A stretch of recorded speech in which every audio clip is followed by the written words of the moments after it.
Welcome to the 131st episode of the Supernatural Occurrence Studies Podcast. So damn paranormal. Damn. My name is Jason Knight, host of the show, and with me, as always, is Oscar Spector, producer extraordinaire and podcast co-host. So, Oscar, how you doing over there? You know that 131st episode is palindrome? We're in a palindrome episode. 131, either way. Yes. We're going to get a lot of those now that we're in three digits. You know that, right? Like 141, then 151. All right. So we're going to get a bunch of those now. We should just do something palindromic. Is that all right? Palindromic. Wow. Something palindromic every episode. I love that word. I'm just coining it here. Is it real? I love it. No. But it feels real. Otherwise, I am okay. How are you? Doing okay. Freezing my ass off. It's like -3. But, doing all right. In the house? No. Because you're at home. You work from home. Why do you have to go out? I don't. So you're not freezing your ass. But my office is like really cold. I don't know why. Really? Because I'm right in front of the window. I think my window's cold. So it's seeping in and chilling my bones. Is it actually seeping in? Can you feel it a little bit coming out? A little bit coming off the glass, yeah. Okay. Yeah. Because I've been to your house. I know the layout. And it's not like off the corner or anything. It's in between other rooms and stuff. Yes. I'm surprised you would have a cold office. Yeah, for some reason this office does get cold. And so does my daughter Talia's room. Her room gets ice cold, man. I don't know why. I can't figure it out. So that's funny because I have the same issue here. You can see me. I'm wearing a hoodie. I don't wear a hoodie for the rest of the house. It's just that here in this office, it's colder. And I don't know why. I can see the vents from here where the heat comes from. And I'm not saying it's not working because it would be much colder, right? But it's not working enough. Maybe it's the spirits that follow us, man. Maybe that's what's doing it. Possibly. It also could be like, maybe Dave will like this. Dave Black from the show. Maybe it's the energies. Like, for example, like I'm here usually by myself. It's not a very active room when I'm not in it, And the kitchen's super active, the living room's super active, our bedroom's super active, and yes, winky. Not to mention our gliders are in there with us in the room, so it's clearly the hottest room, our bedroom, and everywhere else is like progressively less hot. Maybe it's about to do with what we're living in space, right? More. Oh, it could be. It could be the body heat too, I guess. But yeah. Anyway, just saying, energies, they do something. They do. Yeah. Or it could be poor HVAC. I don't know. One of those things, spirits or HVAC. And if you're from the North Midwest area, like we are, Chicago here, you are experiencing some deadly snow. I mean, just a lot of it, really. Not deadly.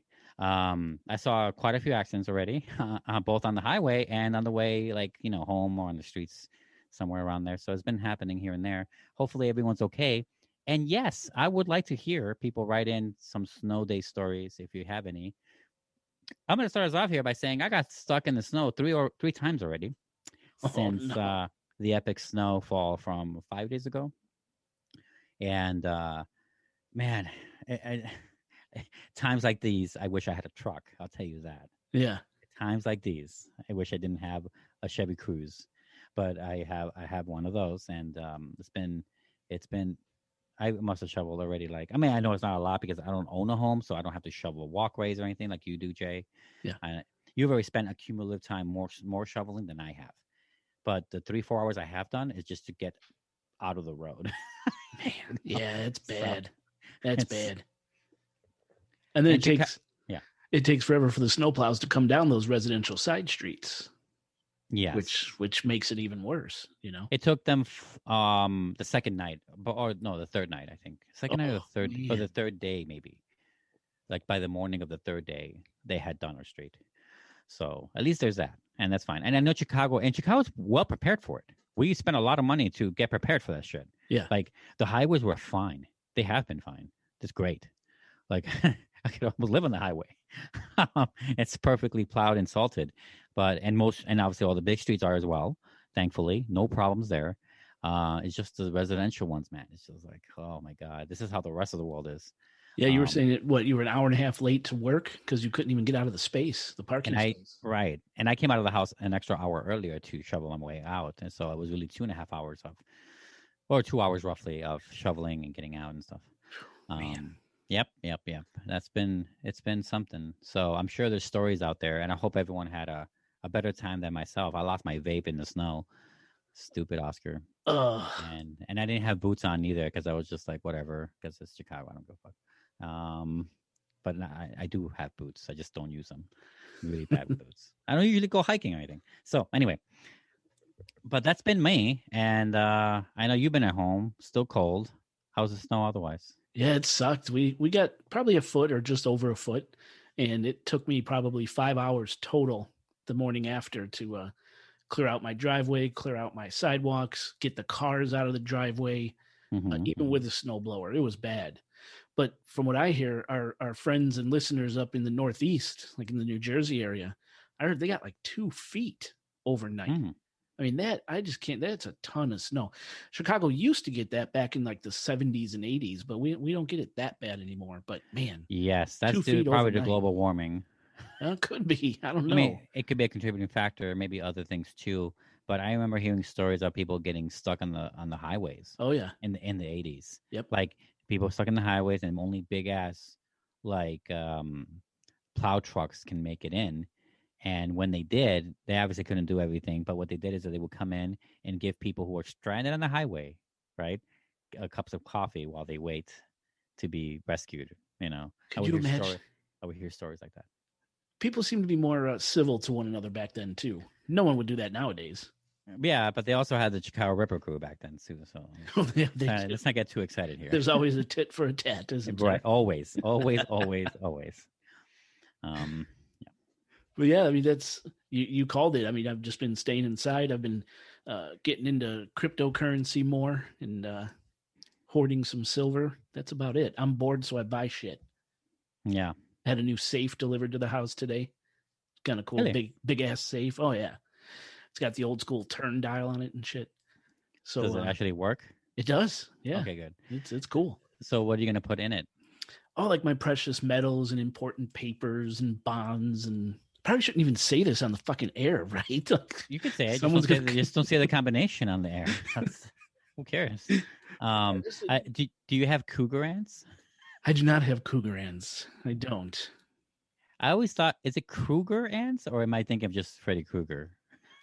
I think you're just thinking of Freddy Krueger. So it's cougar ants, not. I think it's R. Kruger ants. I don't know.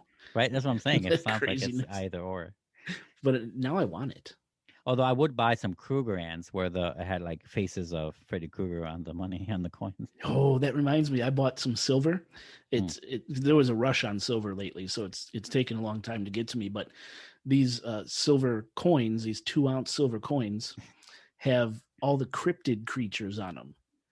It's a set. So I got silver coins coming with the Loch Ness Monster, with Bigfoot, Mothman, Chupacabra, all these things on the Kraken, all on these silver coins. They're so cool. They're so cool. That is really cool. Yeah. I want to see those. You should show them off to the bonus thing one day. Oh, on Patreon. Yes. Yeah, I could do that. Because we show off things from our office. That's right, during commercial.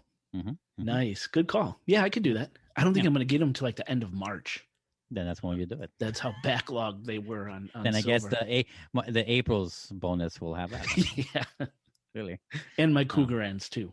Right, cougar ants. I'll try to get some by then. I'll get some cougar ants and get some Vortices ants and stuff like that. So some Myers ants. Myers ants. One thing I did want to talk about during the beginning of the intro to this episode here, we did get a new iTunes review. And I think I showed this to you, and I think I mentioned that I wanted to read this when we reheated the Gacy episode. And I said I'd read it in the second Alaska Triangle show. So, I always say, leave us those iTunes reviews. They help us immensely. They help other listeners find this podcast and help grow our audience and grow the show. And so we got another review, But this is our first 3-star review, 3 out of 5. Oh, This hurt my heart a little bit, but it's from a fan. And I always said, leave us a review, even if it's like, I used to call it good, bad, right? right. Even if it's good, bad, I'll read it because so this listener obviously cares about the show, but Yes. something really bothered me. Okay. Now Okay. I'll explain it. So I'll read, let me just read the iTunes review. It's from a listener named Pyathena. As I said, 3 stars, some constructive feedback.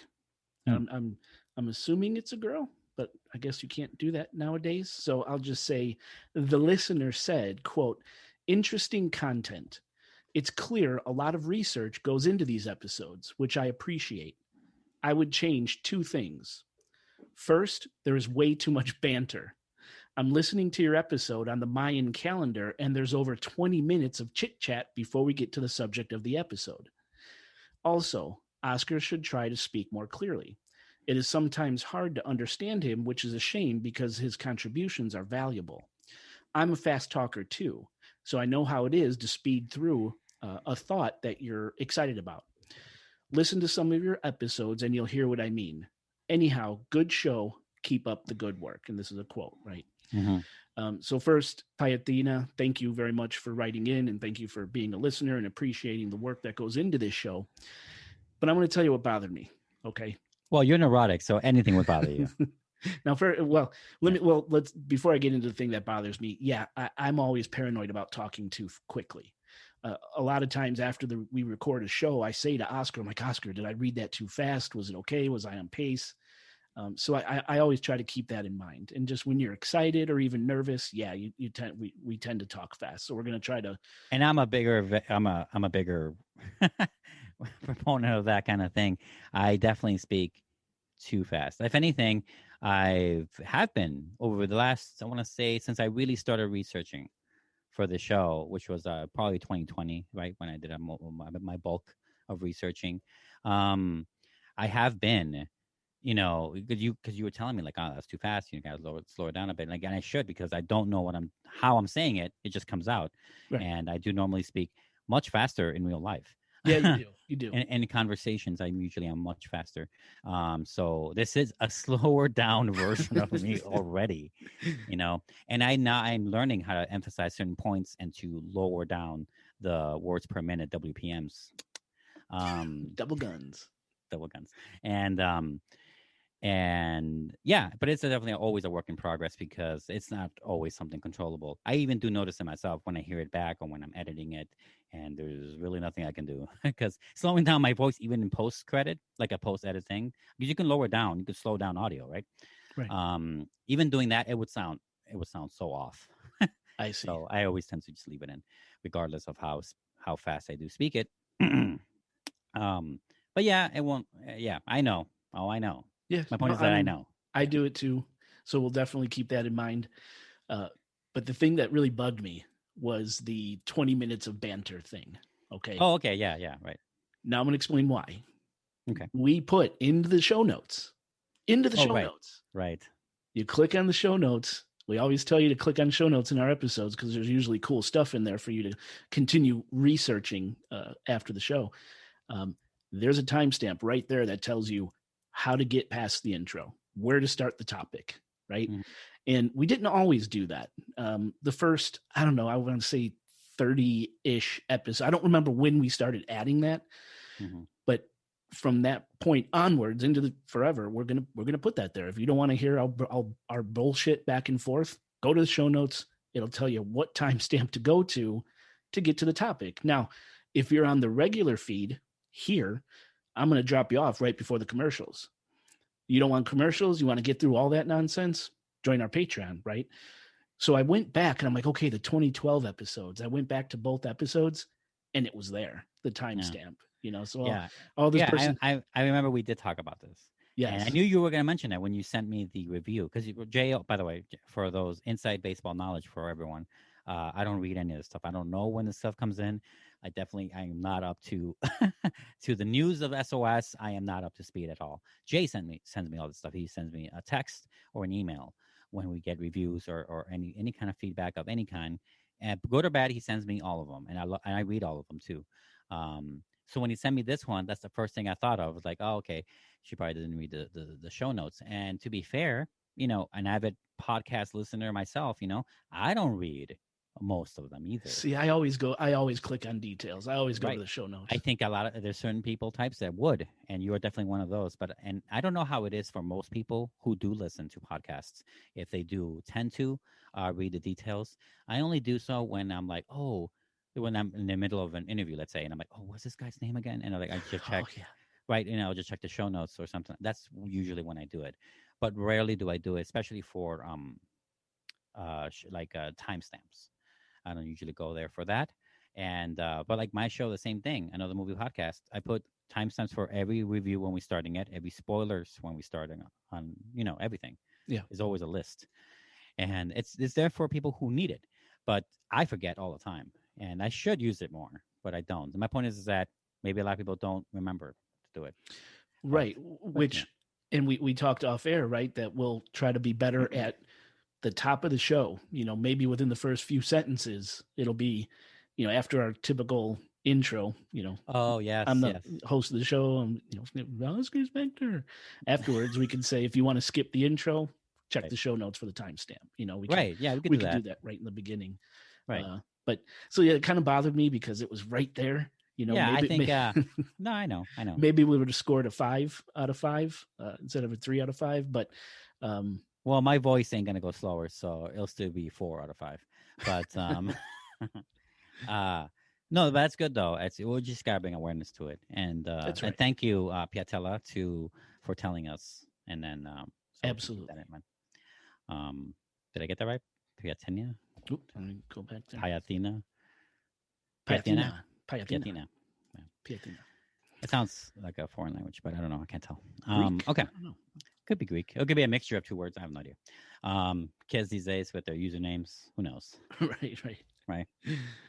Besides, speaking of which, other people and stuff, I have this coworker. For those who may not remember or don't know, I work at a Starbucks location for my day job, pay the bills job. Yes, it sucks, but it's also fun. And whatchamacallit, we have this. I have this coworker named Gabby. Yo Gabba Gabba. I'm name checking her. I call her Yo Gabba Gabba. I don't know why. And I mentioned the show to her. I don't know how conversational. I don't mention it to everyone. I just mention it when people say like, "Oh, what you been up to?" Like, "Oh shit, I got all this research to do," which leads to, there you go. What are you talking about? I'm like, "Oh, I do this thing, and I have to do this 5-minute thing." I talk about the podcast, and it's the same thing I say all the time. And anyway, and then we get to a point where she's like, it's too scary for me, but I really like your show. Oh, good. I'll take that as a compliment. And she's been telling people, the customers, about it. I've been seeing her really forcing it into conversation to people. Oh, Yo Gabba Gabba, thank you. So I wanted to drop her name here to say thank you for that. Not saying she's doing it all the time, but she did it a lot for that one day. And I was like, oh, you don't have to do that. I felt so weird because I'm not used to kind of praise like that. But it was fun. Great. So thank you. Thank you, Yo. Did I say Gabba Gabba or is it Gabba Gabba? I forgot. My kids used to watch that too. Yo Gabba Gabba, right? That's what I said. Yes. Yeah. Thank you, Yo Gabba Gabba. Keep forcing it down people's throats. We need more iTunes reviews.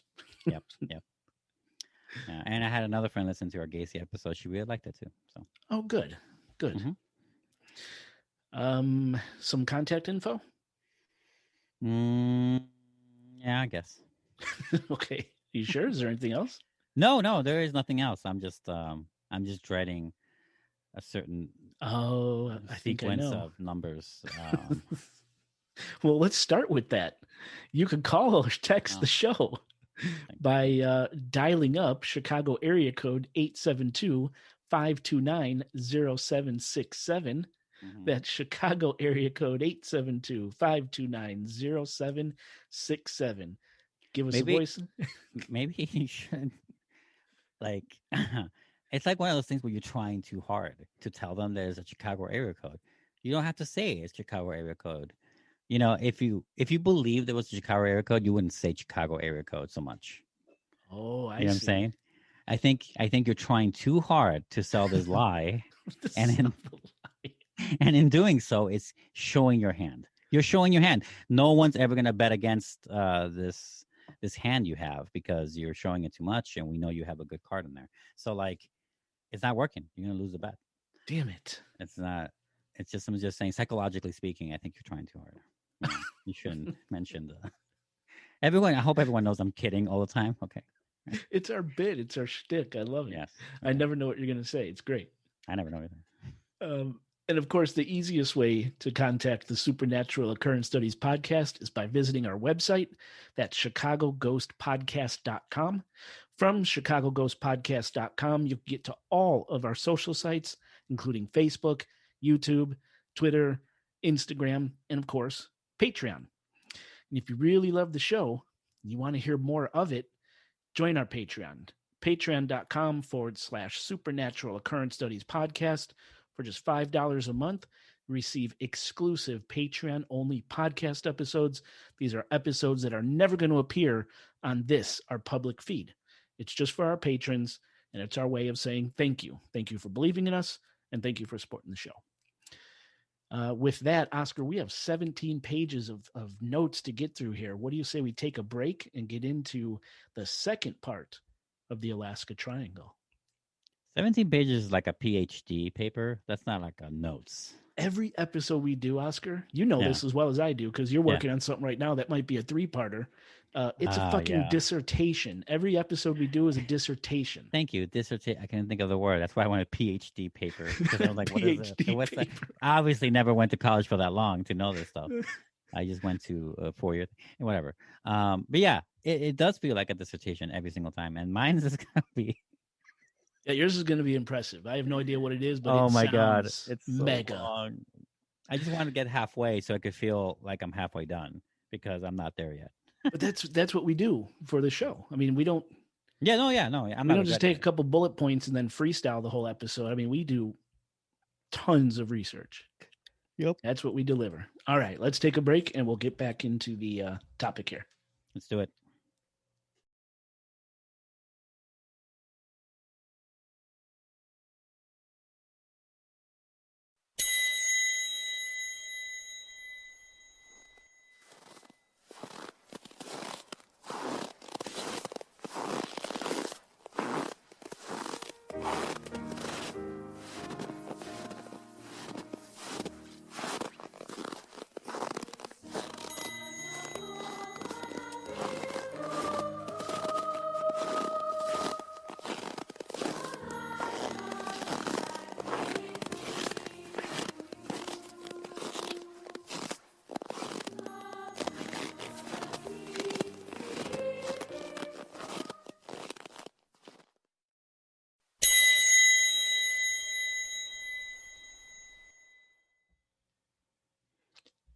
Listeners, welcome back to the show.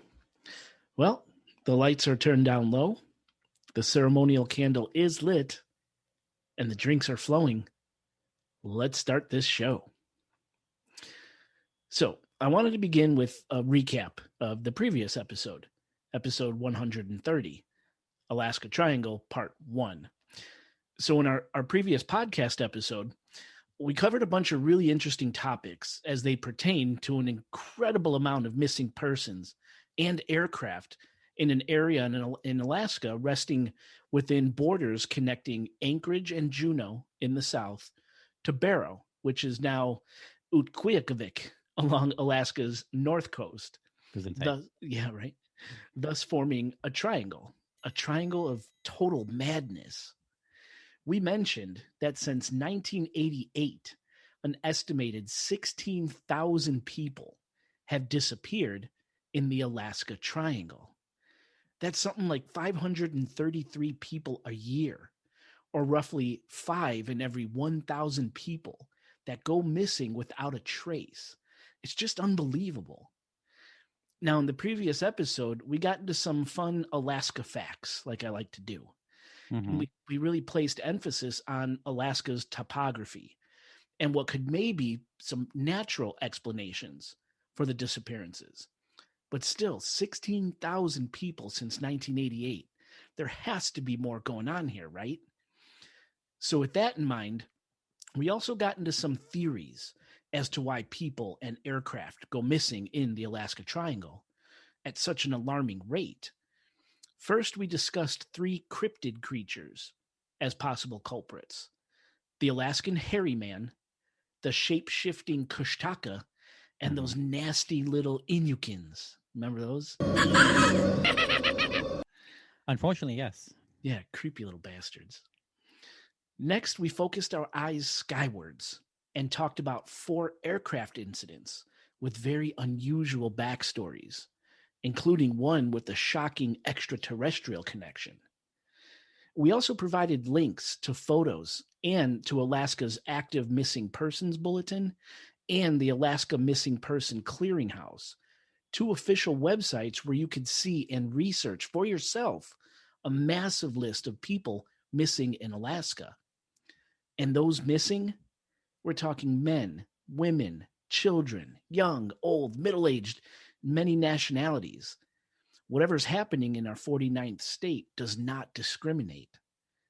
And listeners, be sure to check this episode's show notes as well, as there's photos and links there waiting for you for further research. Yep. So that ends our quick recap of episode 130. Listeners, if you haven't already done so, please go back and listen to the first Alaska Triangle episode before you listen to this one. This is a part 2, right? And now, more high strangeness and the continuation of the Alaska Triangle. Let's start out by talking about some buried things.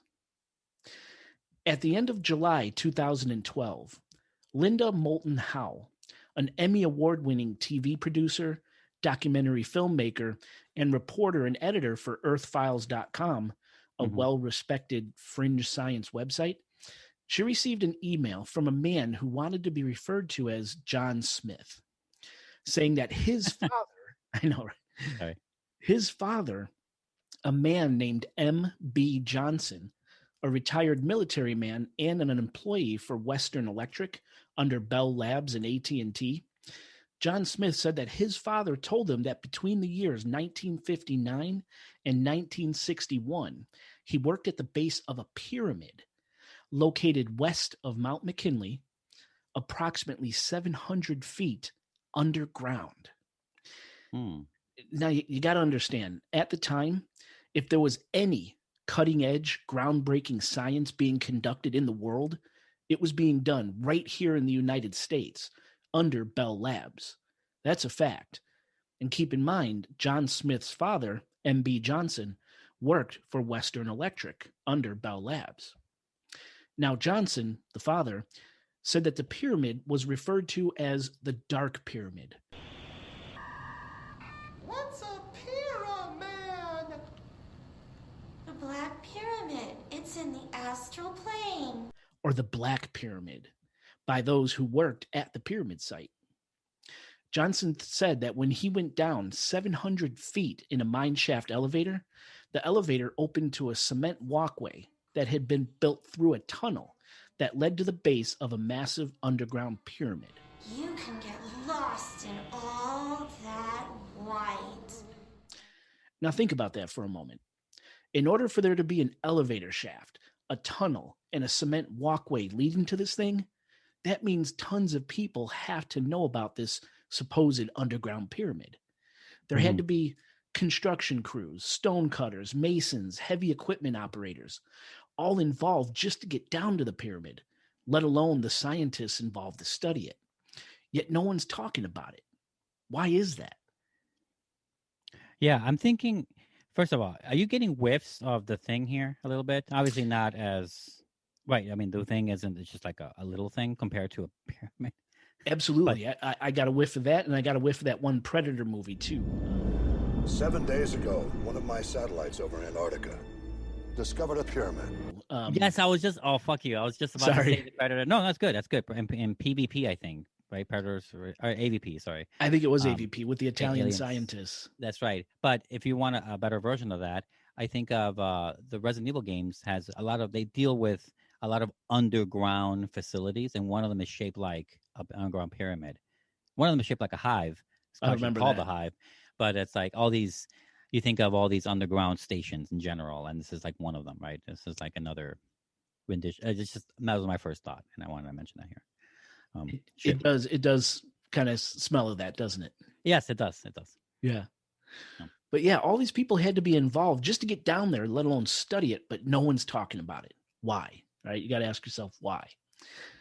Now, anyway, MB Johnson, not G, MB Johnson, the father, in other words, told his son that he worked inside this pyramid at one of its vertices in an enclosed room where his job was to try and figure out how this structure, this pyramid, could amplify energy, because that's exactly what it supposedly does. The Black Pyramid amplifies energy in a massive way, but more on that in a minute.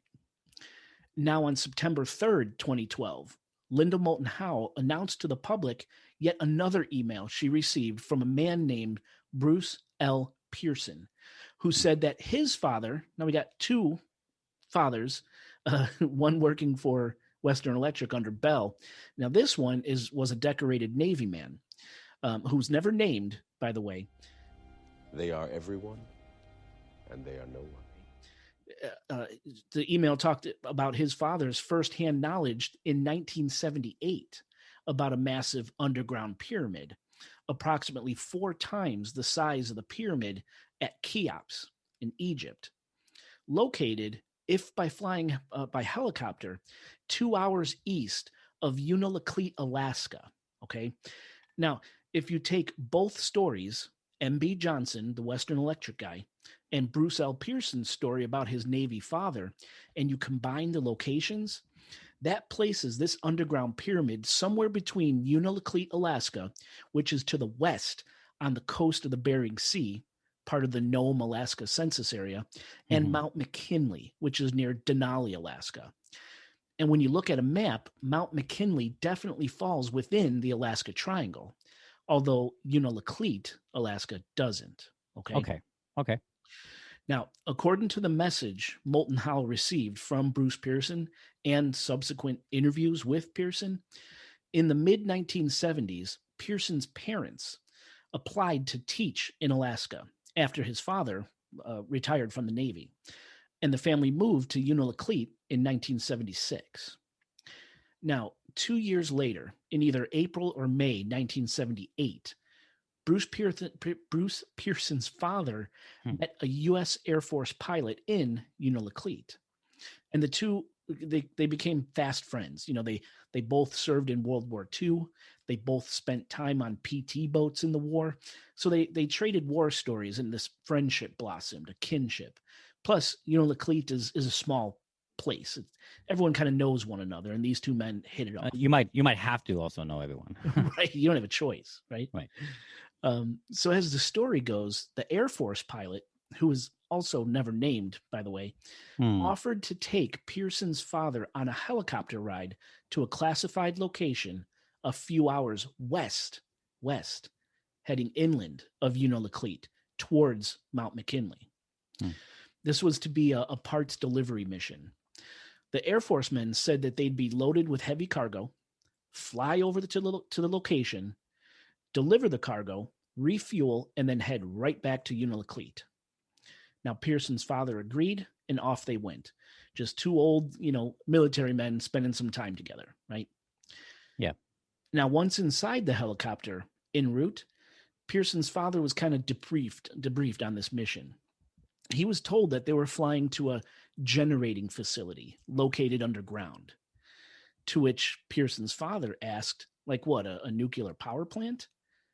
To which the helicopter co-pilot replied, quote, this is a quote, "No, it's nothing we built. It's thousands of years old. It's cut like a pyramid, and it's 150 feet below ground at its vertex, at its top. And they can't figure out what the hell it is," end quote. Wow.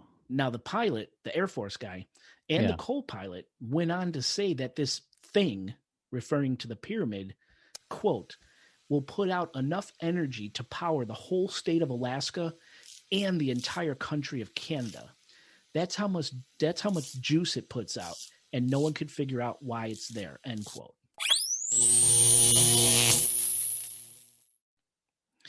Now, Pearson's father confirmed that they flew about 2 hours east of Unalakleet to the middle of nowhere in the Alaska tundra couldn't have been far from Denali and Mount McKinley, Pearson's father said, and that's a quote.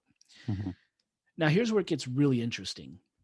It was mentioned during the flight that on approaching this drop site, the pyramid site, the pilots would have to switch to VFR, or visual flight rules, because their onboard instruments would go haywire and their radar would be rendered useless due to whatever it was that they were working with underground at the site. The pyramid, in other words. Pearson's father was told, don't panic when he heard alarms going off, that was normal for the location. And sure enough, suddenly, while high up in the air, the chopper pilot said, here we go, boys. And Pearson's father said he looked, and the helicopter's radar screen went totally green, and the onboard compass was spinning uncontrollably, and there were red lights and alarms going off in the cockpit.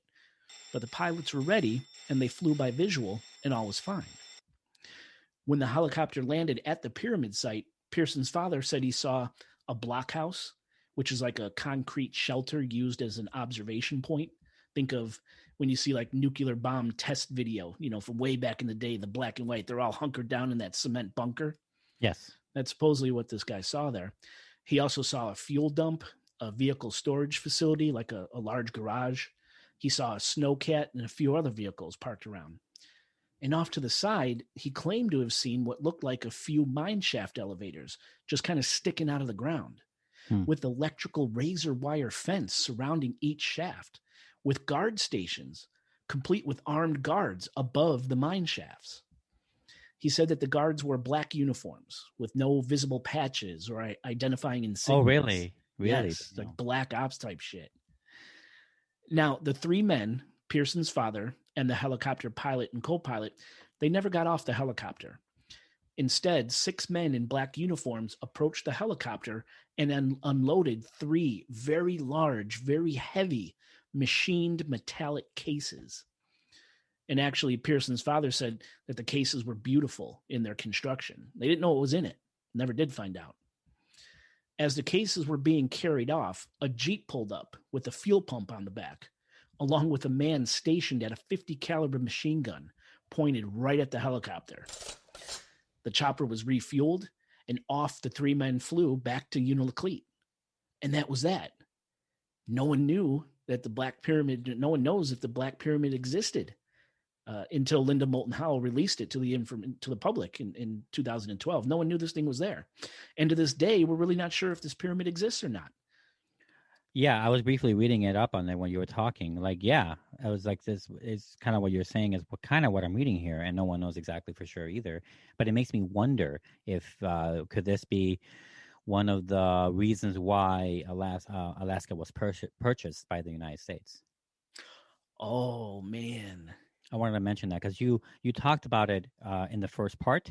I don't remember who did we buy it from. Was it Canada? No, it was Canada. Russia. It was Russia, right? Yeah. I'm curious as if that's why they bought it, because gold wasn't a thing there until after they bought it. It wasn't discovered until after. Correct. And oil reserves also came out way after that, I think. Correct. And so those are not good reasons to buy a piece of land that isn't even connected to the United States at the time. Why would they? Unless they found this. That's a theory I haven't heard, but man, does it make sense? Justifying a reason to buy it by whatever reason they said at the time. It wasn't even that long ago. It was in the 60s or 50s or something, you said? 1940s? Something like that. 55 or 65, something like that. But in the 20th century they bought it. Yes. That's my point. And that's again, surprising to think about that it was bought recently. It's still, we had 49 states up until that point. Kind of feels like we've had 50 states for a lot longer. I just wanted to bring that up here in case, just to bring in that little element as you continue. No, that's great. That's a really good thought. Man, I'm going to think about that one. Yeah. Now, since the public release of this information about this Black Pyramid by Linda Moulton Howe, there have been no reports of civilians making the trek out to this site to investigate. I mean, civilian expeditions to the site would be treacherous and they would be very expensive, but still, you'd think someone would try to tackle it. But no one's done it. And of course, if the pyramid really is there and the government and the military know about it, would they say anything anyway, right?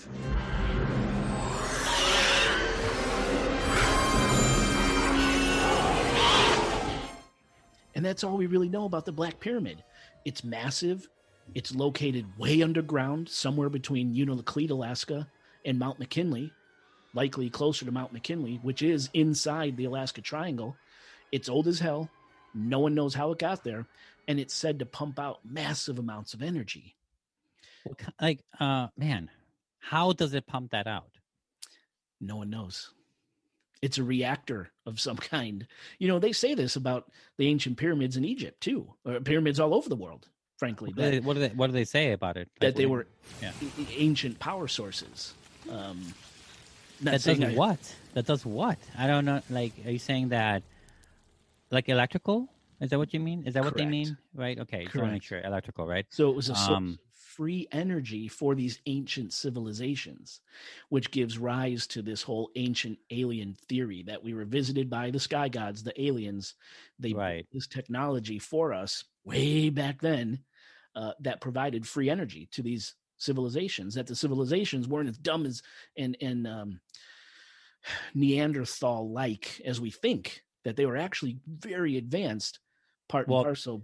Well, that reminds me of that one book that I mentioned a long time ago that I read. I forgot the name of the science book regarding the evolution of humankind, right? In it, one of the things I remember coming out of it was that the human brain and its capacities has been the same for hundreds of thousands of years, meaning that yes, they didn't have cell phones. Yes, they didn't have indoor plumbing because they just didn't get there yet. But like they had the capacity to think and be that creative or that smart back then, right? You know what I'm saying? As we do today, is the point of the book wanted to make, that the brains weren't smaller back then. You know, they weren't any less dumb. Right. I mean, they had. I mean, I'm sure they had their version of Floridians. Sorry. And but they also have their Einstein level people as well, you know. Yeah. So what I'm saying is I'm buying it. I'm buying what you're saying here. That could be that they were smarter than we think they were. What I'm curious about is, why did they choose? I mean, so okay. Pyramids. When you think of pyramids, you either think of, now I'm thinking of Alaska, cold places, because I know Antarctica. You know, famously in science fiction, they show a lot of that stuff, and we've seen some little things here and there. But obviously, you think of desert, Gaza, Egypt, right? All these very hot places, unlivable places, and as well, they're kind of almost unlivable. The opposite problems that you have in Antarctica, you have in desert.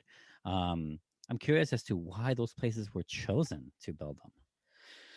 Well, I'm wondering if it's the remoteness. You know, well, that's what I'm saying. So it's there to purposely obscure from other members of humanity, or a group of people is trying to hide what they're doing from other people, which raises probably double the amount of questions. Yeah. Right. Because like, why this secret stuff lasted the test of time? Because it was secluded, meaning that no wars touched them, no other human living situations made it deteriorate faster, right? You think of like, teepees ain't gonna last hundreds of thousands of years. A building may not last hundreds of thousands of years, right? Like that's why ruins are kind of like special, right? Absolutely. And some ruins are obviously more special than others. They got saved and preserved differently. But is that why this is preserved? Because it was so secret back then, even. And that's why I don't know. So many questions. I know. That's my point. It's a lot of it's rhetorical, but it's so fascinating. And I think this kind of leads a little bit to my next point, because even though we don't know a lot about this thing, it's big, it's buried, it's old, it's supposedly powerful, it pumps out all this energy. I don't want to stop there, because if you're anything like me, you're probably asking yourself, well, how the hell did we find this thing in the middle of nowhere, Alaska, in the first place, right? And for that, we have to go all the way back to the 1950s and the Western Electric Company. Western Electric was owned by AT&T. And AT&T, along with 8,000 other engineers, scientists, and construction workers, were looking to build something called White Alice. or the White Alice Communication System, a United States Air Force telecommunication network with 80 radio stations that was to be constructed in Alaska during the Cold War.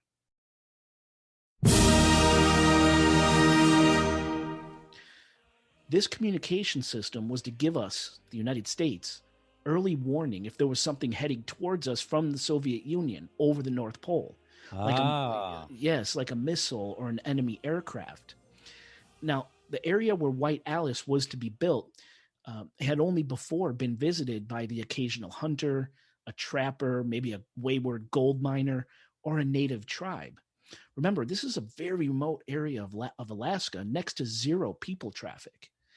When deciding on the site on which, or better, through which White Alice was to be built, electromagnetic interference had to be taken into consideration. Have you ever driven by like high tension lines while listening to your car radio and the radio gets all staticky? That's electromagnetic interference. It could occur naturally from the earth, or it could occur through man-made means. Like I mentioned, high tension lines, for example. Western Electric couldn't place radio antennas in areas with high earthly electromagnetic interference. Otherwise, their signals would get all screwed up and the White Alice early warning communication system would be useless. It's believed that through testing for electromagnetic interference in the proposed White Alice areas, someone, maybe a construction worker or maybe a contractor, stumbled across a spot that was producing extreme levels of electromagnetic interference with no visual evidence of what could be producing it, like a building or a generator, for example. In come the scientists involved with the White Alice project with more sophisticated equipment, and eventually they pinpoint the source as coming from underground. And that's how the pyramid was likely discovered. Wow. If it's real, right? You don't, okay, sorry, continue. No, it's okay. And just to close this section up, so you know, White Alice was eventually constructed and used, and it was really advanced for its time. But White Alice was decommissioned in the 1970s when satellite communication came onto the scene. And today, a number of White Alice sites are highly contaminated from fuel leakage, from storage tanks, and the system's use of PCB, or polychlorinated biphenyl, an agent used as cooling fluid in high-tech electrical systems. So, I mean, who knows? Is there really a massive, ancient, power-generating pyramid sitting hundreds of feet below ground somewhere in or near the Alaska Triangle? Something put there not by us, but by someone or something else? And I'll tell you one thing. When I read about the chopper pilots having to go visual flight rules because their instrumentation would be disturbed by whatever's in the ground, the pyramid in this case, that made me immediately think about something we talked about in the last episode, Flight 1866 from September 4th, 1971, the one that flew into the mountain and killed 111 people because the plane received incorrect readings and the bent beacon signal coming from Sister Island. Remember that? Yes. And what about the other 40 plus missing aircraft? Could they have been thrown off course by this pyramid? Could this supposed black pyramid create portals or time rifts that these planes accidentally fly into, never to be seen again, due to the massive amounts of energy the pyramid supposedly puts out? Now, I'm speculating, of course, but man, in a weird way, it makes sense. And speaking of portals and time rifts, let's get into that a little further. Let's talk vortices. Now, a vortex is an area of intense, concentrated spinning. For example, like a whirlpool, right, in water, or the air of a tornado over land. Albert Einstein speculated, and he was absolutely correct, that vortices could also form in space-time and connect different areas of the universe. This idea was part of Einstein's theory of relativity. And NASA proved this theory was correct in May of 2011 by determining that there is a 4D space-time vortex around the Earth. Now, this is some pretty complex stuff. But yeah, you don't say. Basically, I took a long time trying to digest this, but basically, gravity can be described as the motion of objects following curved lines in space-time. The curved lines are caused by mass, like our Earth or the sun. In other words, mass, massive amounts of mass, causes space-time to curve. Objects moving near that mass roll towards it, kind of like how a ball rolls towards a person sitting in the middle of a trampoline. Can you picture that? Yes, we actually, if you want another information, like a funny quip or kibble of information, we use this when we talked about. I believe it was when we talked about the what's that Colorado place? Colorado place. Skinwalker. Utah Skinwalker, yeah. Skinwalker Ranch. Sorry, Utah. Where we talked about how their spacecraft would travel, like in the I think, I don't know if it was from those discussions we talked about aliens and stuff like that, and then in one of them was this, or maybe it wasn't them, it was maybe a different thing entirely, but I remember them describing how alien spacecrafts, they wouldn't use speed to go through anything. They bend the gravity around them to get anywhere. Right. And the way they described it in that description, they said, like, imagine a bowling ball and then on a bed, and then you push down next to the bowling ball to make the bowling ball fall with the gravity of the bed being pushed down. And like, that's how they travel. They don't actually move themselves. The space around them moves them for them. Right. And that's why they always glide in one singular, like, backwards looking way. Like, they glide belly down, belly up, because it doesn't matter. There's no wind resistance for them. They don't have to speed at all. They're just constantly falling to where they need to go. Isn't that amazing? And this reminds me of that. You're right. It does. It wasn't a Skinwalker. It was something else. I was around that time, maybe. Yeah, we've talked about so much. So much stuff. Could have been the CERN episode. It could have been the time travel episode. No, I think it's after those. I think it was maybe with that couple, the abduction couple, maybe, or in that 3-part thing we talked about aliens and ET. It was around there. Well, listeners, if you remember, let us know. Yeah, but they described it like that, and you're describing it very similarly. That's my point. Yeah. Well, this is what NASA proved. Maybe in the other ones we were speculating. This is what NASA proved. And to look up the files on this experiment NASA did in proving that Einstein was correct with this, it's just a fascinating read. Right.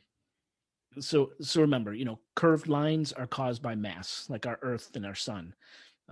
In other words, mass causes space-time to curve, right? Objects moving near that mass roll towards it, and I use the trampoline example. But also, as the Earth spins, it causes a twisting of space-time. So the movement of Earth affects the space-time vortex. This has been proven. So if space-time could be bent or curved, then in theory, time itself could also be bent, thus allowing for theoretical wormholes or even time travel. Great Scott! And we're pretty much positive that right here on our little blue rock, vortices exist. For example, a vortex is speculated to exist inside the Bermuda Triangle, causing boats and planes. Interesting. That makes a lot of sense, right? Oh, wait. Causing boats and planes to disappear, right? This Bermuda Triangle vortex. In fact, there are 12 known triangles on the planet where vortices are supposed to exist. Now, collectively, these 12 vortices are called the vile vortices. Now, vile vortices are areas on the Earth's surface which have naturally occurring anomalies due to the planet's natural electromagnetic fields being stronger in these parts than anywhere else in the world, in these triangles than anywhere else in the world. Vile vortices are spread equally in 12 parts across our planet. 5 vile vortices on the Tropic of Cancer, 5 vile vortices on the Tropic of Capricorn, and there's a vile vortex in the North Pole and one in the South Pole. And the vile vortices are not always ocean-bound like the Bermuda Triangle. Some of the vortices occur on land too. Now, get this. The main reason these 12 vortices are called vile is because they are said to cause events which hamper the routine course of one's life, thereby forcing the affected party to check out alternate measures, which are not as feasible as the one they wanted to check out in the first place. So think about that. A plane is forced to fly in a different course. Right.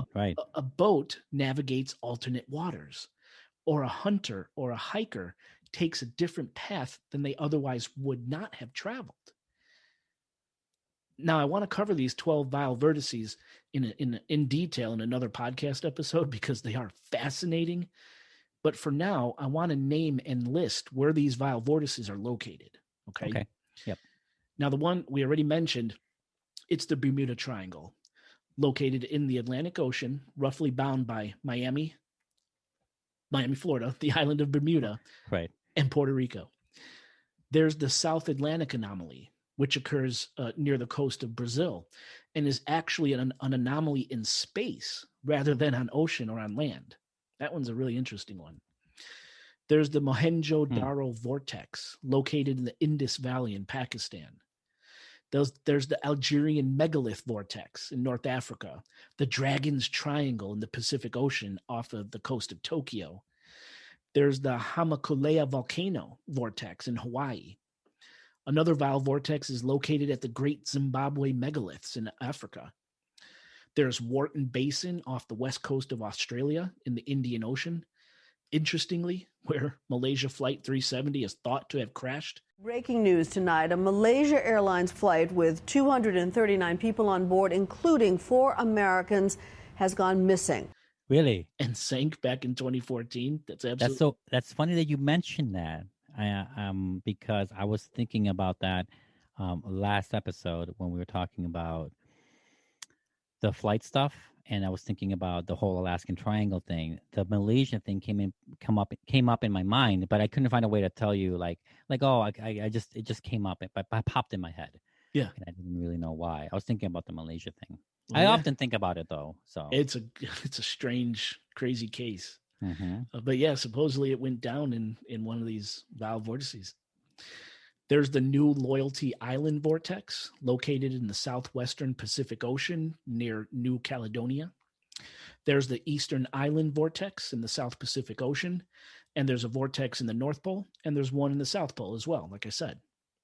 And remember, wherever these vortices are located, there also happens to be long-running claims of disappearing people, planes, and ships, UFO activity, poltergeist activity, equipment malfunctions, and of course, electromagnetic anomalies, you name it. Right. Now, as far as Alaska is concerned, if indeed the Alaska Triangle is yet another place on our planet where a vortex exists, like the 13th vile vortex, and there are very real claims that the Denali Mount McKinley area is a vortex, just imagine if the Black Pyramid is real and it really does pump out enough energy to power all of Alaska and Canada, what would that do to an area already experiencing energy anomalies like a vortex? And what impact would that have on an unsuspecting person, plane, or vehicle unlucky enough to get caught up in it? I don't know what the impact would be, but I don't want to be the person to find out, that's for sure. Right. If there is a powerful something or a combination of powerful somethings causing the very fabric of space-time to bend and warp in these triangle areas, the possibilities are really endless as to what physical manifestations that bending and twisting can cause in the here and now. So vile vortices, we got to cover those one day in full. They're incredibly interesting. It's too much fun. Really, yeah, exactly. It sounds like a lot of fun to research and to because we're just covering an angle. It's almost like this is a potential answer to a lot of the things we cover, because we tend to cover by location or event. Mm-hmm. This one kind of covers like a reason a lot of those locations or events happened, like why they happened, right? Certainly could be. It's like we're talking about a suspect, kind of thing. Some keys to the puzzle. Right, exactly. That's kind of cool. It's almost like a science. Yeah, because these vortex areas, like I said, UFOs, poltergeist, who knows how it affects the human mind, right? Lost things. I mean, it all encompasses these vortex areas. It's incredibly interesting. Now, speaking of bending and twisting like fabric of space-time, what is more bent and twisted than the mind of a serial killer? It wasn't as dark and scary as it sounds. I had a lot of fun. Killing somebody's a funny experience. Oh. Yeah. Now, Alaska has a number of murderers that could be considered serial. Remember, the FBI definition of serial murder is the unlawful killing of two or more victims by the same offender or offenders in separate events. 2 or more? 2 or more. Oh, wow. I really thought it was a lot bigger than that. Yep. I thought it was like 5 or more. Okay. Yeah, remember, because we talked about this on a number of past episodes. We talked about. I keep forgetting. No. It's we talk about the gangbanger who goes on a drive-by spree, right? By definition, if he killed two, that gangbanger is a serial killer. Or we talked about the mob hitmen, right, who are glorified and glamorized. They're just fucking serial killers in a suit. Right, serial killers, yeah, all business, right, but still killers. Right. Now, Alaska definitely has individuals that fit the FBI's definition, as do most states, unfortunately. But there is one individual that really stands out among Alaskan killers, one that really went for it with gusto. You know what I mean? Yeah. And I'm talking about the butcher baker, Robert Christian Hansen. Now, again, be sure to check the show notes to see pictures of this fucking animal. Now, this isn't a serial killer episode, so I'm not going to get into all of Hansen's background, but as a kid, Hansen was skinny, he was weak, he had a ton of acne and wore these thick glasses, and he spoke with a stutter. So needless to say, he wasn't a ladies' man, but he was the target for bullies. Okay. Now, in turn, Hansen's hatred for women grew over the years, as did his overwhelming need to exact revenge on those people who he figured wronged him. And that hatred and need for revenge would eventually manifest in explosively violent, depraved ways.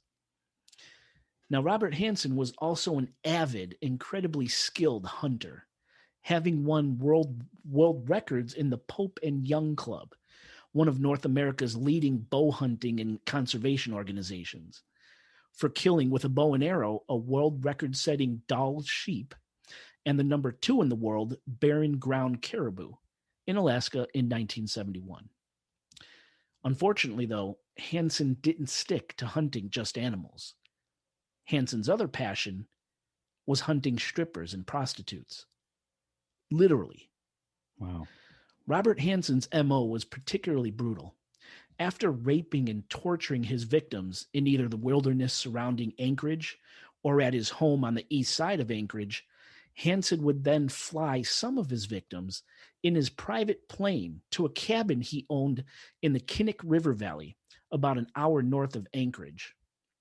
And by the way, Robert Hansen is the only known serial killer to use an airplane during his crimes. The more you know. Really? Yes. Like American serial, probably. Wow. Yes. Huh. And also, uncommonly so, one of the few I can think of without a middle name. Christian. Well, yeah, Robert Christian Hansen. Oh, Christian. That's right. Okay. Right. Never mind. He has a middle name. Because they all have middle names. They all have fucking It's always middle have 3 names. names. Okay. Yeah. Well, never mind. Now, anyway, once Hansen got his victims to his isolated cabin, that's when the real insanity began. It would usually begin with more rape and abuse. And when Hansen grew tired of his captive, he would strip the victim naked, oftentimes blindfold them, and then set them free, allowing the terrified women to run off into the surrounding woods. Now, this had to be an exhilarating feeling for the victims, finally being free of this fucking monstrous captor, right? But Hansen had no intention of letting his victims escape. Right. He would give the women a head start, and then, armed with a knife and a Ruger Mini 14, he would pursue them, hunt them, just like the game he so expertly hunted for sport. The world's most dangerous game. Right. Right. Yes. Or I think it's just called The Most Dangerous Game, right? The book, the short book. That's whatever. right. Technically a novella. Now, naked, terrified, and freezing, the women would eventually slow down, and Hansen would catch up to them and shoot them dead. If that's not a nightmare scenario, I don't know what is.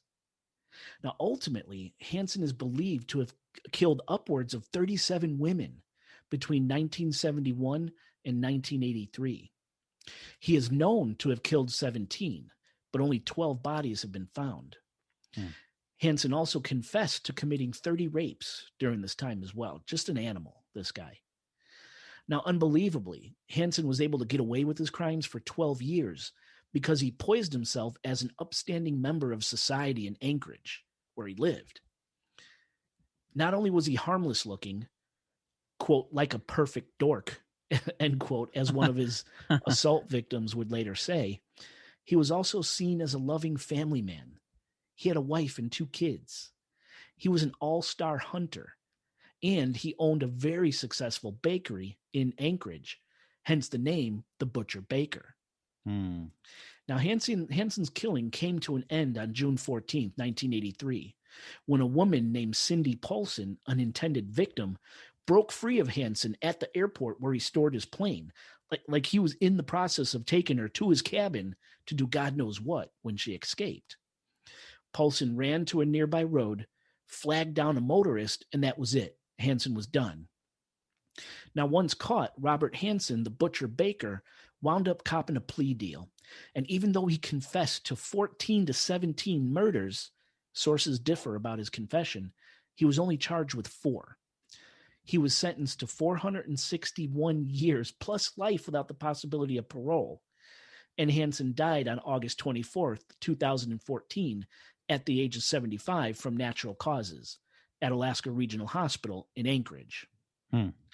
Now, if you want to catch a really rather good Hollywood movie about Robert Hansen, check out a 2013 movie called The Frozen Ground.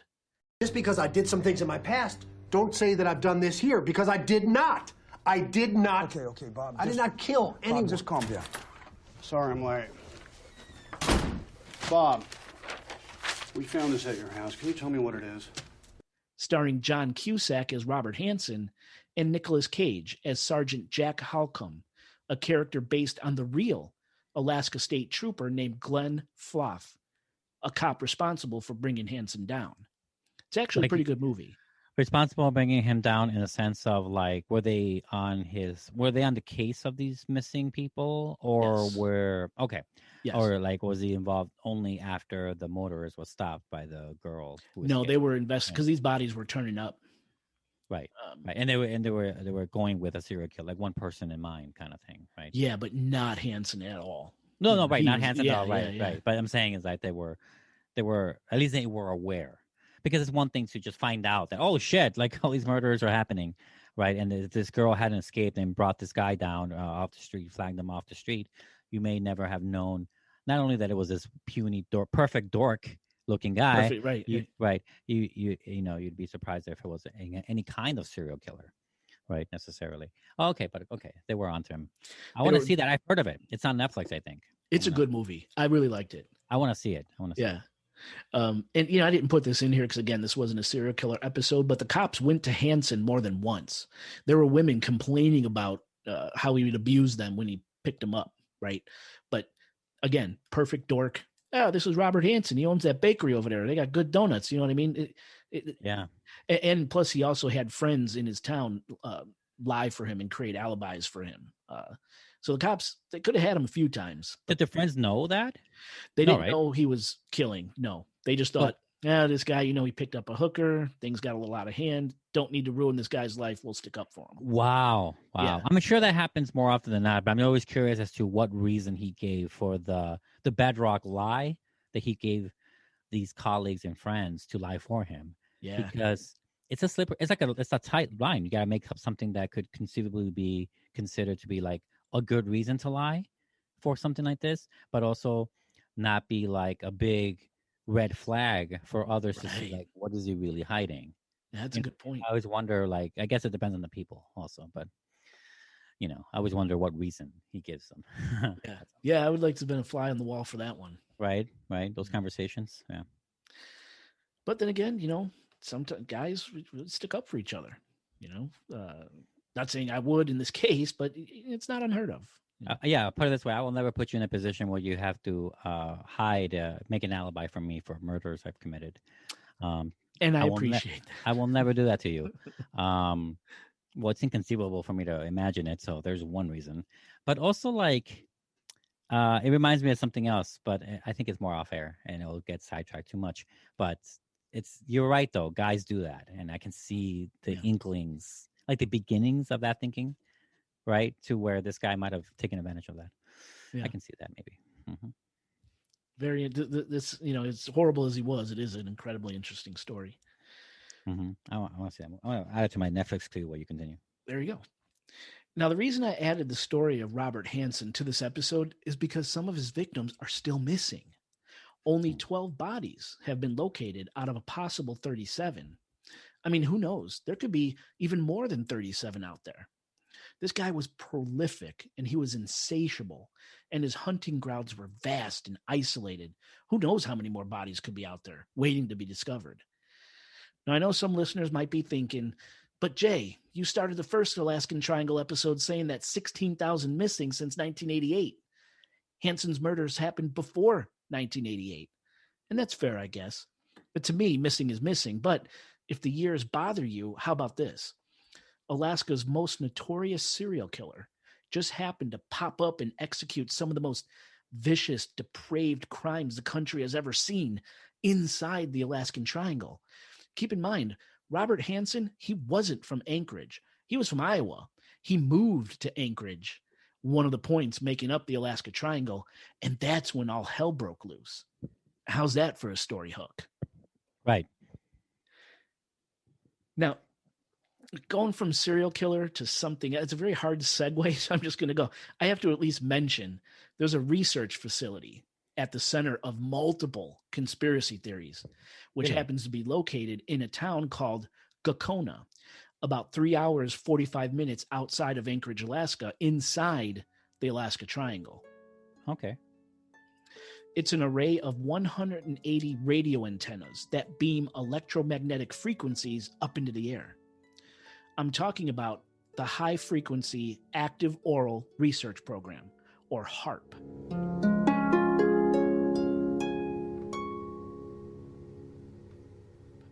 Have you ever heard of HARP? No, but it sounds really close to something like an acronym that's like that, but I can't think of what it was. Maybe DARPA. DARP. No, DARPA's in this, actually. Good call. Oh, well, there you go. Yeah, HARP, conspiracy theorists go fucking nuts about HARP. Now, I just want to touch on this because, believe me, again, we could do a whole episode on HARP too, right? Between 1990 and 2014, HARP was a jointly managed program of the United States Air Force and the United States Navy.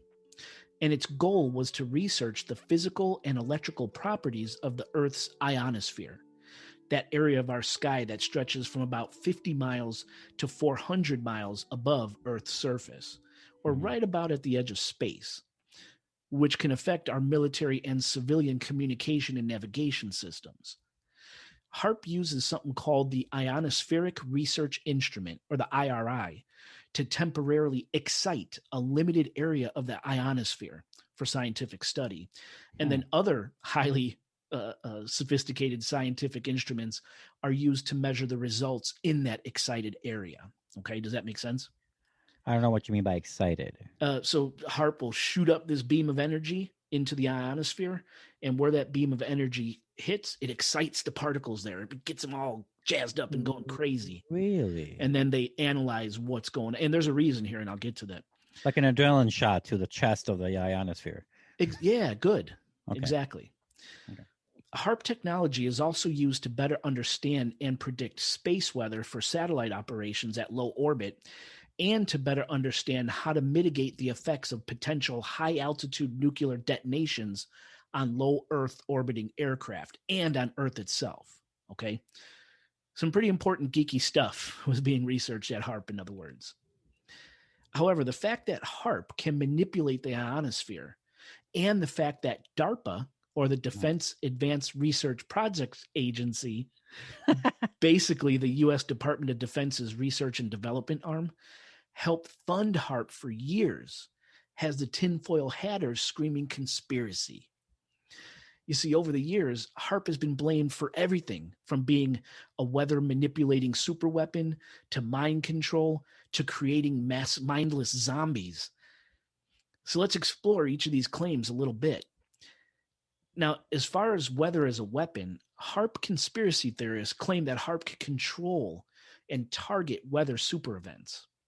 Everything from Hurricane Katrina to the 2010 Haitian earthquake, the 2011 earthquake and tsunami in Japan, the 2013 Moore, Oklahoma tornado, a massive landslide in the Philippines in 2006. Basically, any recent natural disaster can be tracked to the ionosphere experiments being conducted at HARP. Okay? Yikes.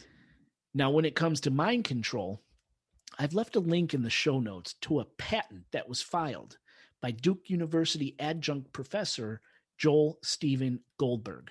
Listeners, check it out. This is crazy. Goldberg's intention was to develop a weapon which would be used by the United Nations to maintain peace through electromagnetic energy targeted at individuals' brains. I must remind you that the scanning experience is usually a painful one, sometimes resulting in nosebleeds, earaches, stomach cramps, nausea, sometimes other symptoms of a similar nature. Brains. Basically, if countries were on the brink of a nuclear war, this theoretical weapon could be used to target the brains of those countries' leaders to induce a calming effect, which in theory would make these leaders more open to peaceful negotiations instead of all-out nuclear war. This sounds like a machine that was invented by hippies from the 60s. Hippies from the 60s, yeah, right? Right? Peace, not love, man. And they just got fed up of waiting for everyone to just choose peace and love over war. They're like, let's just make a fucking machine. That's right. It sounds like one of those like weird cartoon sketches, honestly. But the crazy thing here is that there's a patent filed for this. This was to be, it's abandoned now, but this was to be a real thing. Right. And there's so much downside. I mean, the general principle of it is a giant downside, right? It's mind control. That's what I mean. Emotional control is definitely a form of mind control, and it's the 100%. Same thing. It's not a mood ring where it just tells you what you're feeling. In this case, the mood ring is making you feel something, and that's a big problem. It potentially anyway, and I don't see how it doesn't have any consequences. There's no way it doesn't have any consequences. There's no way it can't be. I'm not even saying human interaction. I'm not saying like human with a person with bad, with evil ways in mind, like evil, intent. I'm thinking just accidental or just things they haven't seen yet. That's nutty. This is nutty. It's all levels of wrong. It could go sideways so easily, right? Mm-hmm. And the thing is, one of Goldberg's inspirations for this mind control, let's just call it a weapon, was HARP's ionospheric research instrument, the IRI. After all, HARP was already shooting electromagnetic waves into the ionosphere. Why couldn't those waves be adjusted a bit and directed towards individuals instead? It's pretty freaky if you think about it. Mm-hmm. Now, as for HARP creating mindless zombies, that claim, that theory, think about it. At different wavelengths, electromagnetic energy could cook food or it could fry electronics. Just imagine what it could do to the human brain. All right, once again, this is your brain. This is your brain on drugs. Questions? The theory is frequencies being produced by HARP are strong enough to affect the human population, causing pacifying feelings, disorientation, sleepiness, high paranoia, and even aggression in people locked onto this frequency. That's funny. That is really funny. Reminds me of Serenity. Remember that movie? I remember seeing it. I don't remember much about it. In it, the government makes this drug called the Pax. Now, this is a future movie where humanity is colonizing planets left and right. And there's this one planet where they tried this experiment on its people. They gave them this thing called the Pax in their water supply without them knowing. And it was supposed to literally calm them down. That was the intent, because just the nature of humanity was too aggressive for the government. So they did experimentally put in the water supply of an entire planet this thing called the PAX, and it's supposed to calm them down. And it had two horrendous side effects. One of them being that the people that it did calm down, it made them indifferent to things they used to care about. Ooh. Make them so the point to where they ended up committing suicide, because all of them, like 98% of them, because they didn't care to get up in the morning. They didn't care to eat or sleep. They didn't care to want to do those things. It became too much, right? And then the other opposite side of that is that it turned a certain percentage of people in the planet extremely aggressive. I have to be quick. About 0.1% of the population had the opposite reaction to the PAX. Their aggressor response increased beyond madness. They have become... well, they've killed most of us. And not just killed. They've done things. Like torturously aggressive. Like to torture just for torturing's sake. Aggressive. And it's obviously it's a movie, but it reminds me so much of that. 100%. So much. I mean, that's exactly what the conspiracy theory says, is that these frequencies being emitted by HAARP could do just that to people.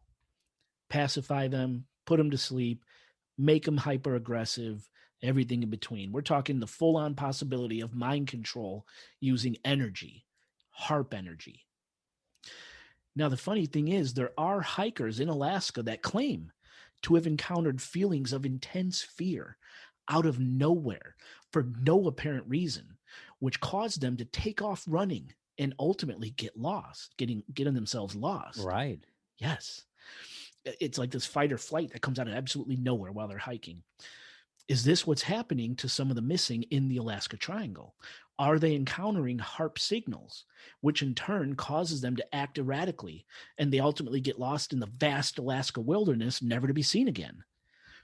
I don't know, but it's a theory, and it's just one more strange thing to add to the Alaska Triangle. Now, just so you know, in August 2015, when the U.S. Air Force funding for research and development on HAARP dried up, the HAARP laboratory and the research equipment and the research was transferred to and is now managed by the University of Alaska at Fairbanks. By handing it over to a university, it's a way to keep the science and research going out of the military's hands and their budget and into the public sector using alternate funding sources. Supposedly. Supposedly, right. Right.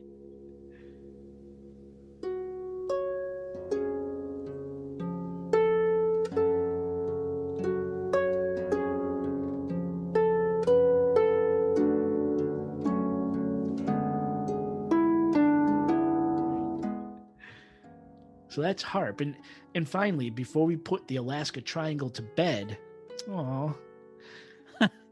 let's tilt our heads once again skyward and look to another cryptid as a possible reason people go missing in the Alaska Triangle.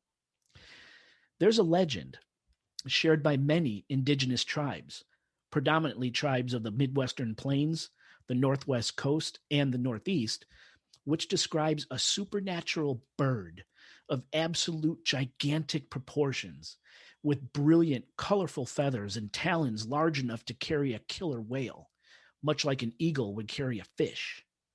Right. This is the legend of the Thunderbird.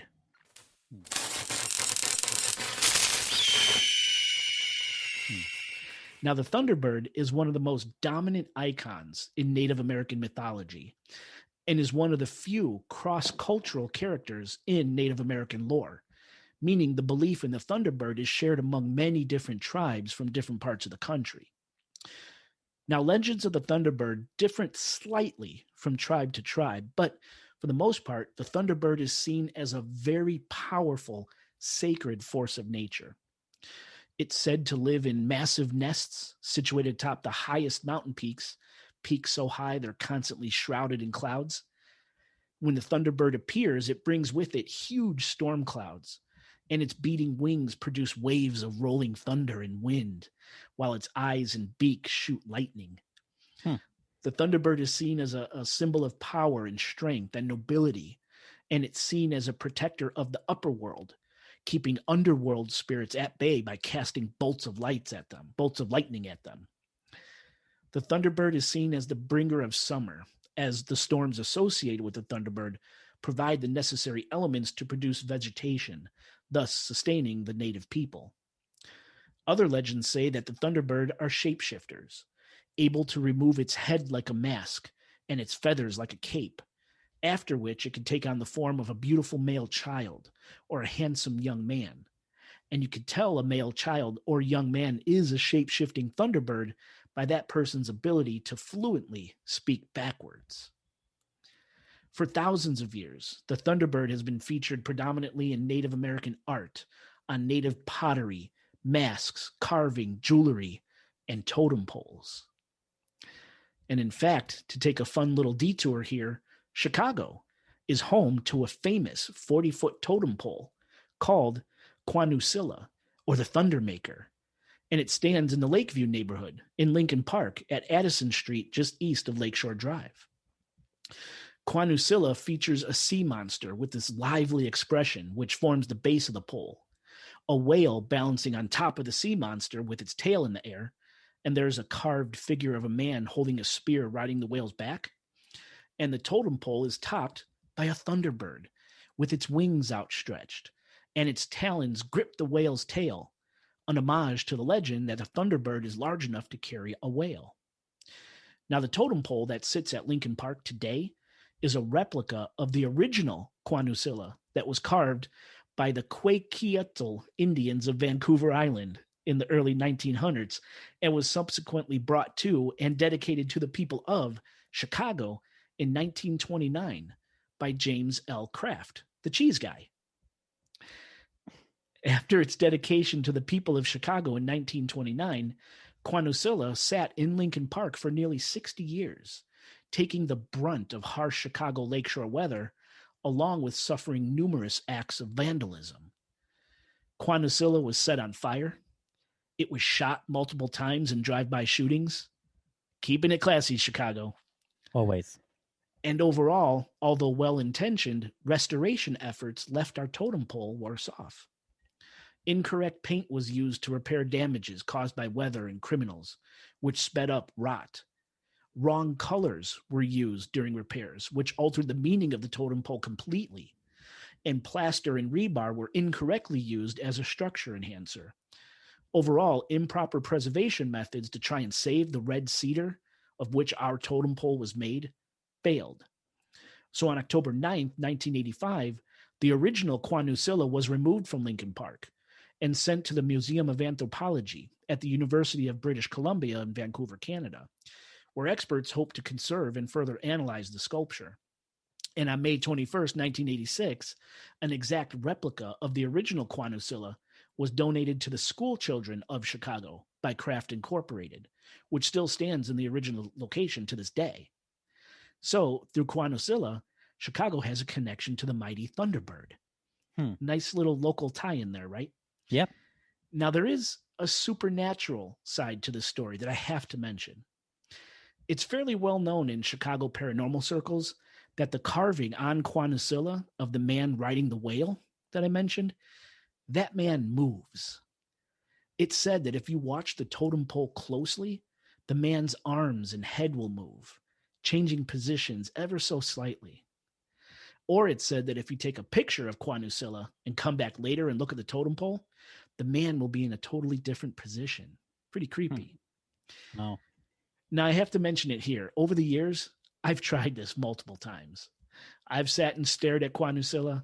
I've taken pictures of it, and the little man never moved for me. But still, that rumor persists, and people swear it's true. Thought I'd throw that in here as a nice little ghostly tale from our sweet home, Chicago. And listeners, of course, I have pictures of the Native American Thunderbird and Kwanusila in the show notes, so check it out. So why am I making a big deal out of the Thunderbird? Well, some people believe that Thunderbirds are responsible for people disappearing in the Alaska Triangle.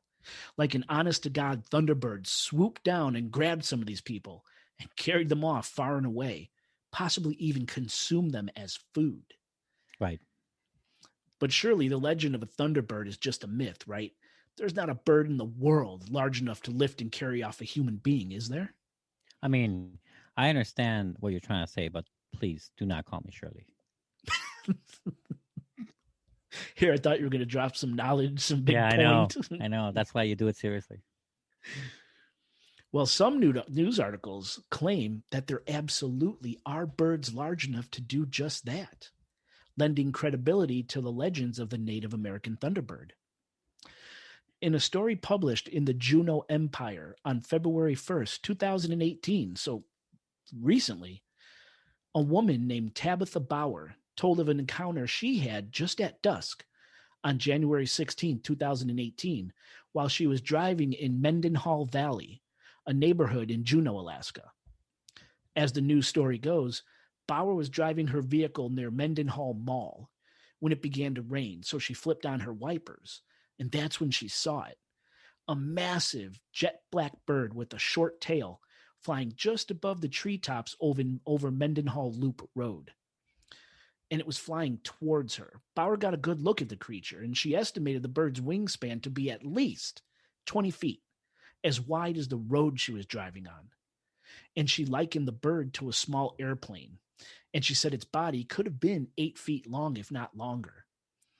Bauer said the creature flapped its massive wings, then flew off towards Mendenhall Glacier, and that's when it disappeared from view.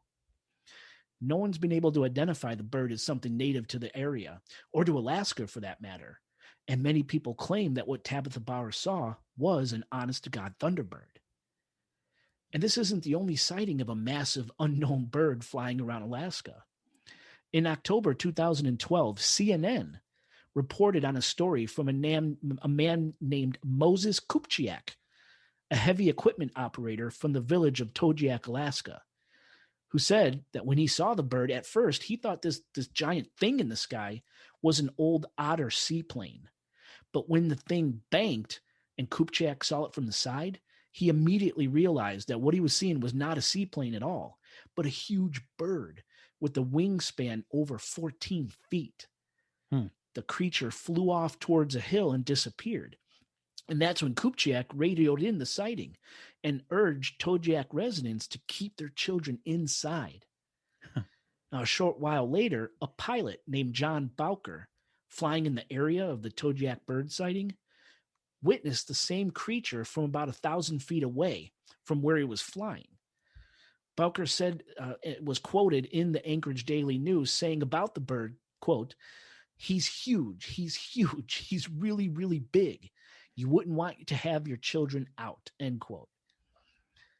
And really, sightings of bird like this in Alaska go back to the 1800s. So who knows? Are some of the 16,000 people missing in the Alaska Triangle victims of the Thunderbird? After all, massive birds would require some pretty big prey to survive. And maybe, just maybe, nice plump humans are on the menu.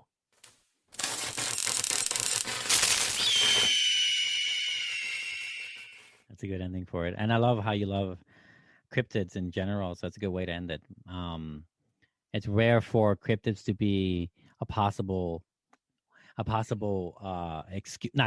reason for a lot of these experiences. But also it's funny how cryptids can be possible, but also electromagnetism, upside down, pyramids, underground. It's just, serial killers. It's right. Serial killers, forces that are meant to calm you down, but maybe make others aggressive.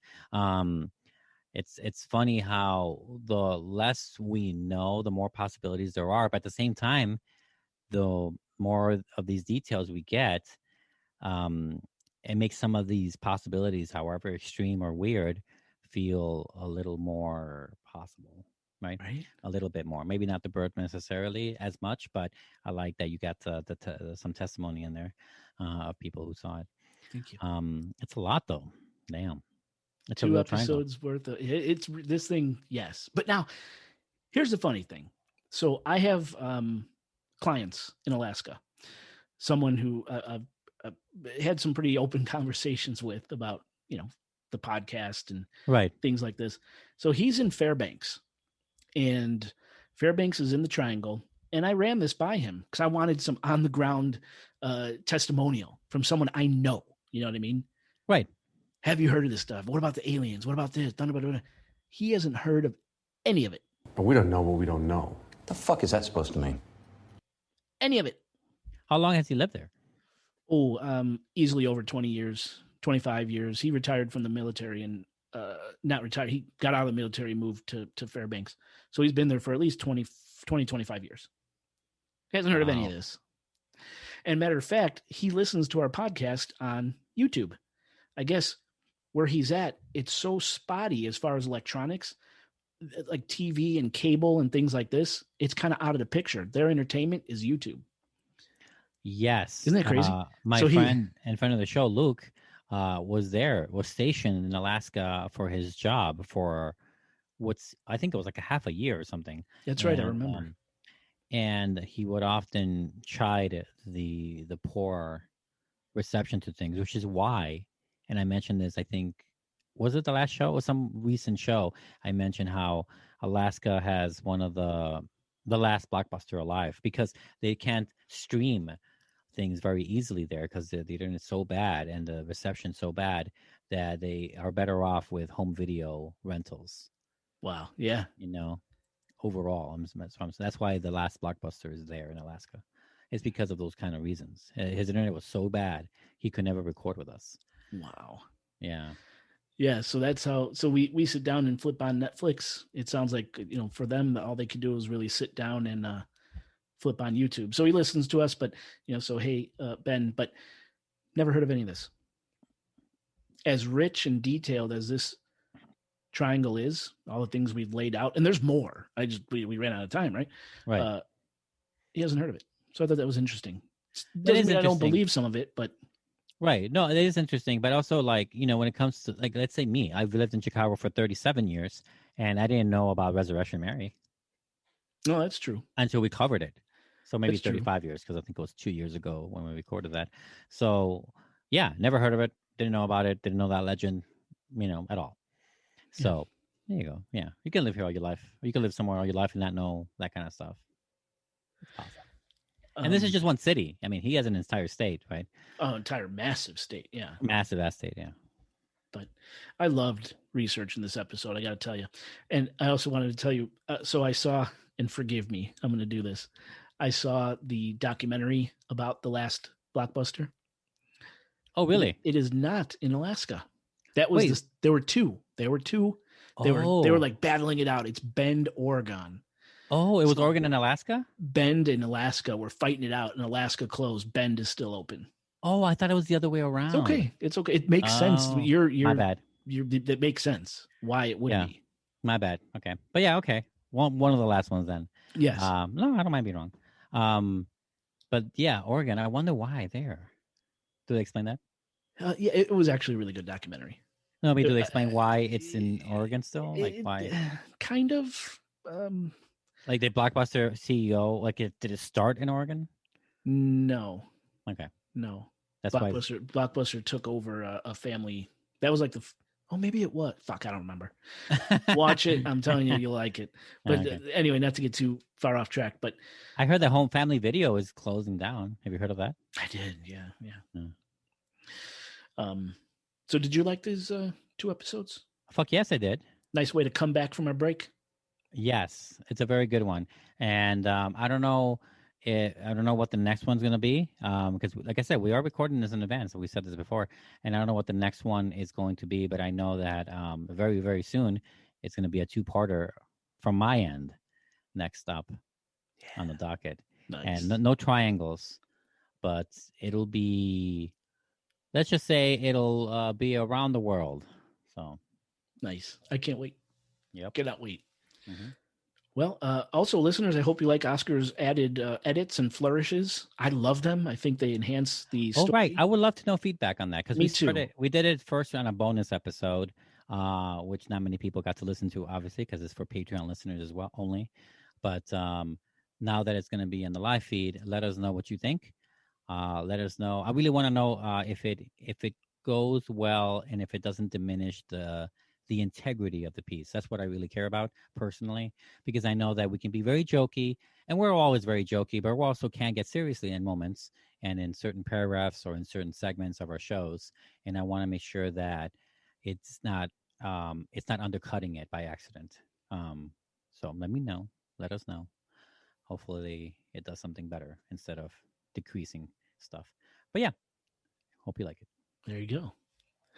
Well, Oscar, if you have anything else to say. No, I still don't know what kind of triangle this is. Isosceles or parallel. I don't know what kind of triangle. You're supposed to get back to me on that. So shame on you. Besides that, I got nothing else. I mean, I have so many like ideals and questions because that's one thing we do on the show is that we really create more questions. Like we talk about this pyramid, and now it's up to you guys out there listening to do your research on the pyramid. Obviously, no way Jay could mention everything. This show wasn't about one pyramid. It was about many things inside this triangle, and one of them is a pyramid. So like, check it out. Go check it out. Go read whatever people are saying. Go speculate for yourself, and then come up with an answer on your own. But there's a lot of that going around. Like the idea of the serial killer. That could be a show in itself too. Right? Absolutely. Right. Yeah, there were a couple other killers in Alaska that would have been worth mentioning if we were just dedicating time to serial killers. But Israel Keys is another one that people could research. He was a real douchebag. Dead now, killed himself. But there's just so many other things, so many other roads we could have taken here. There's supposedly a deep alien base in Alaska. I didn't even get into that. So much. Yeah. But yeah, if that's it, should we travel on home? Oscar, you going to take us home? Let's take a prop plane home. Oh, no, not the prop plane, please. Let's do it. Just do it.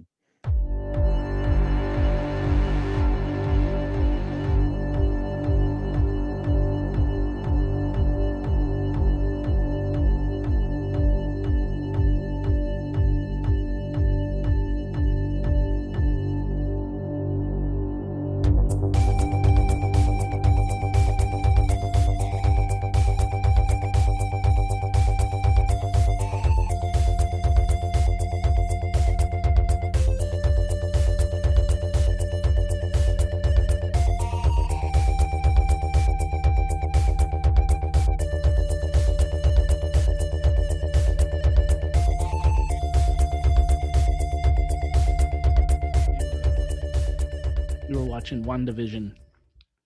The new episode? Yeah. Yeah. Did you see it?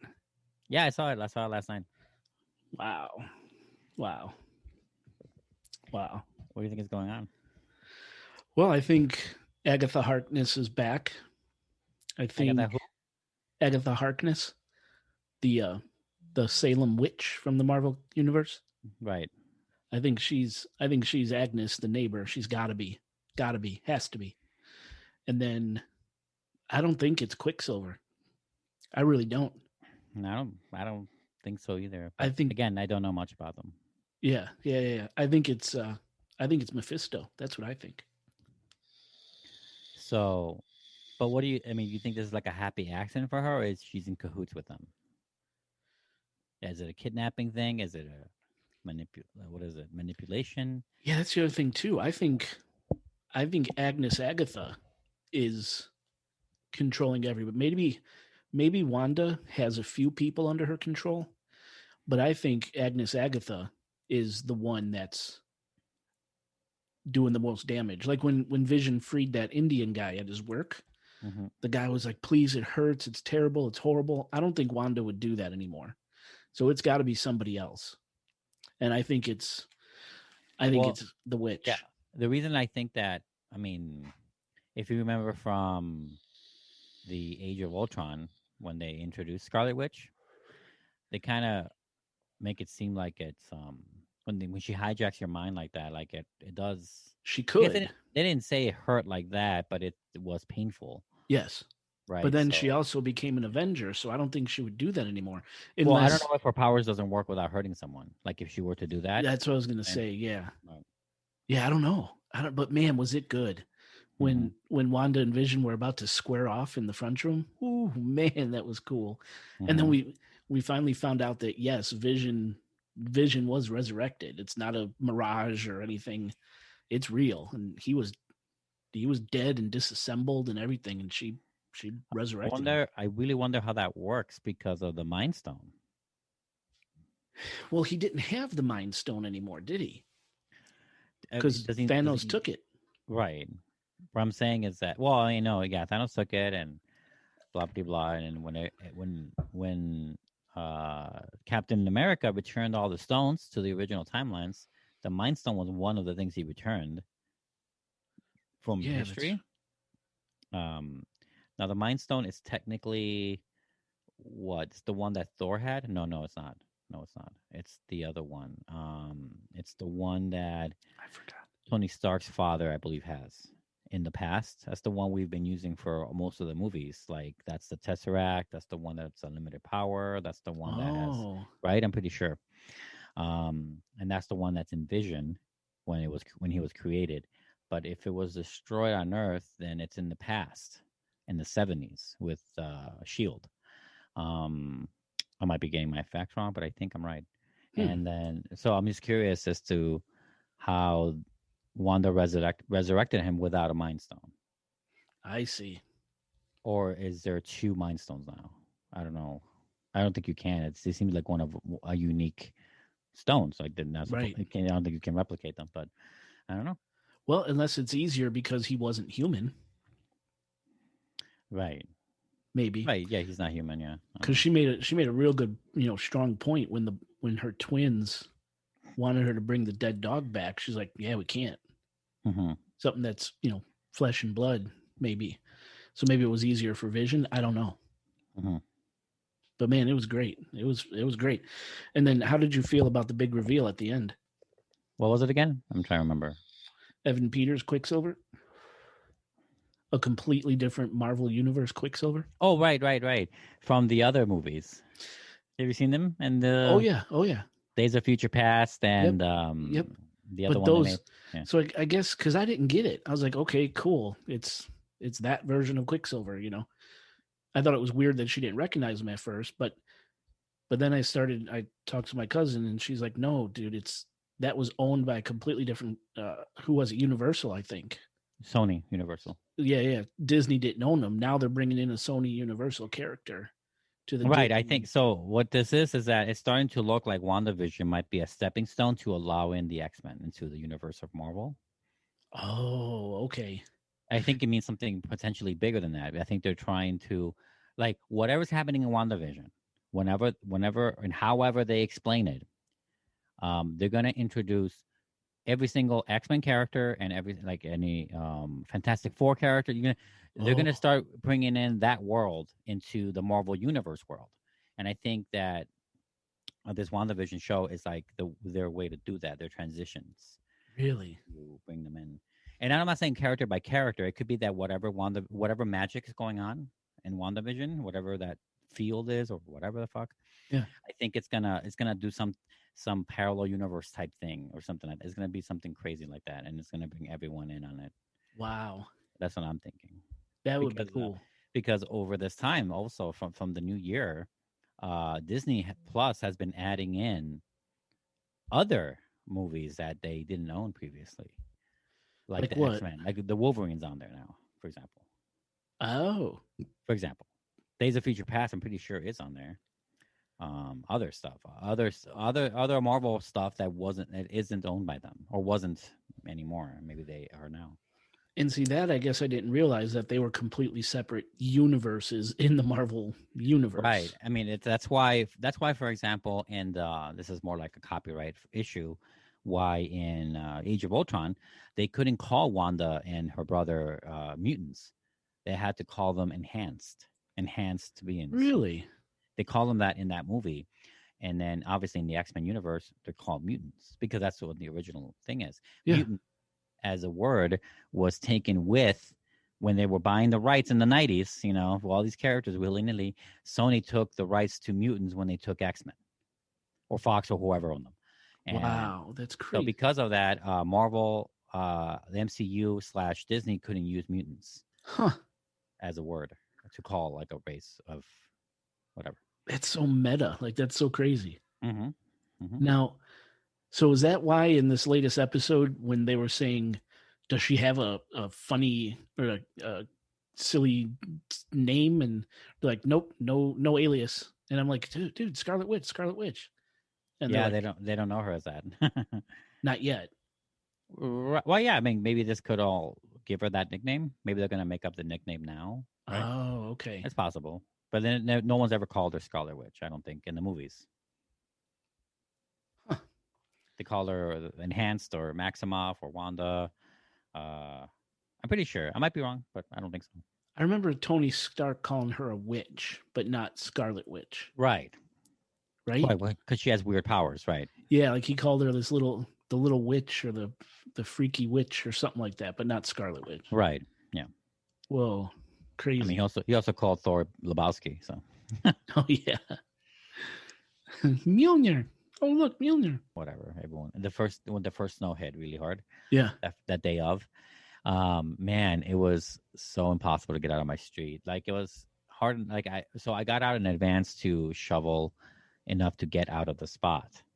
But there's the rest of the street to think of too, because it's a residential street. It's not a main street. It hasn't been salted. I mean, it is now. It's been shoveled now, but it wasn't at the time. So I remember getting out an hour early before I would leave for work normally, and I saw this car, these two guys like down the block, way down, because I'm towards the end of my block, and they were like towards the beginning of it. I could see them over there shoveling the way out in the middle of the road. By the time I was able to get out of my spot, they were almost on me. That's how. You're serious? It was just how crazy it was. And then we all helped each other. And then neighbors came out of nowhere, and it was really cool actually. We all got together to pave the way in the road for all of us to get out. And he had the same issue too. Like, oh yeah, I gotta go to work. I'm like, yep. I'm like, I'm not gonna Uber. And the funny thing is that after work, I came back and I got stuck in this. This was my second time. I got stuck in the snow. I thought that maybe some plow might have come in by then, and at least made the roads easier. Maybe not parking easier, but made the roads easier. And foolish me, it wasn't. So I got stuck trying to get out of my residential block because I was like, oh shit, I should never have come in here. Damn. This fucking kill zone. But I was, and then the car that was stuck behind me, again, it was the guy from earlier that day. Oh, guy. no way. Yeah. He was coming back home from work also. And that was really funny. Yeah, that was a lot of fucking snow, man. Jeez. A lot of snow. And man, that night sucked because I had to, when I eventually got out, that took even longer. I feel, I don't know how long it took. No, it didn't take longer. It just felt longer. And I lost my vape. Like this vape you see, it's a new tank and a new vape. I had to get a new everything. Where did you lose it? In the snow? In the snow. Oh, you'll find it in the spring. That's what Lexi said. And I walked around that area everywhere I got stuck. Like I got stuck in 3 different parts of the block. I looked everywhere around there, and I couldn't find it. Just couldn't find it. And she's like, "You should be able to find it. It's heavy, but the snow's heavy too, so maybe it didn't sink all the way in. And then it's different colors, not white. It's like black." I'm like, "Yeah, I know, but I don't know if I'll find it." And I didn't. Damn. So I had to buy a whole new set. And then the third time was yesterday. Actually, I got stuck when I tried to park in a spot that was, because now it's icy. Now it's all like hard. So like it was a different kind of parking problem. But I got out. That was easy. That was like 20 minutes. But yeah, that's how it's been with the snow for me. Yeah. I still love the snow. So. I hate it. It was a lot the same up here. It's just, luckily we're on the driveway, but I don't know. I think the first snow we got there, I think I was outside for almost 5 hours trying to clean, get all the snow out, even with a snowblower, trying to get Katie's car and my car out of the driveway. It was just terrible. Just terrible. 5 hours, Jesus. Oh, yeah. Took forever. There was so much snow out there, man. And because how do you even begin that? You have to do it in layers, right? Because it's so high. You can't start from the bottom. Nope. Your shovel. The snowblower wouldn't even do it. Wouldn't even do it. Yeah. So it sucked. I don't know why we're still here. I don't need to be here. I could be anywhere and work. But you know what? This is like a record. This is also not a good thing. And you could tell Michelle about this, because I've noticed that this is yet another case of like the Avengers fucking up with their aftermath stuff. They are terrible at cleaning up after themselves. You know? Okay, like it started with the Tesseract, and it probably didn't start there. It started with other things, but it started with the Tesseract. And the Tesseract, they misplaced it, and Hydra stole it from underneath their noses. That's why Age of Ultron is there. That's why Ultron starts. That's how it starts. From the first Avengers movie, when they captured the Tesseract and they defeated Loki, they lost the fucking cube. It was stolen right beneath their noses by Hydra. And then they spent all Avengers at the beginning of Avengers 2 to get it back. And then it happened again with the Sokovia thing, where they created the next Bond villain from improperly, like whatever, all the stuff they left behind. They did a lot with trying to help out with the citizens there, but not enough because that weird ex-military guy got butthurt and basically caused all the Avengers to hurt themselves in the Civil War. And then cut to Vision, who is not exactly like a Tesseract, nor is it a fallen building. It's a colleague of theirs, and they don't retrieve him. They don't think of funeral. They don't think of who allowed them to get Vision's body napped. I don't understand why they allowed that. That's a good point. Did they just come in? Did they break into Wakanda and stole him from the grounds? Because that's where he died, in Wakanda. Vision. Did he? Was that Wakanda? Yeah, it was. Oh, okay. Yeah, right. And if there's some back channels that through Wakanda, some government, American government, stole it from them, then it kind of makes me fear about Wakanda in general. I thought that we're supposed to be a complete sovereign state. That's the whole reason they exist undercover. Yeah. No one knows them. Right. No one has ties and ties with them. They're supposed to be more pure-hearted than that. So that's another, potential dark side that I didn't want to know about Wakanda. And I don't know. They'll never explain themselves, I don't think. Holy cow, man. This is like the third, fourth time, and there's probably other little, smaller things, but they suck at the cleanup. They suck at the cleanup. It's their dead friend. How do you not? They did a whole funeral for Tony Stark. Oh yeah. Where's Vision's funeral? I know that was 5 years ago from that point in the story, but like, what happened 5 years ago? Did they not? They just forget the Vision died? They're like, fuck him. His Mind Stone's gone. That's a good point, man. Holy cow. That's weird. And now I can see why if that's what happened, I can see why Wanda's pissed off at everyone. Oh yeah. Damn, dude. That's a great point.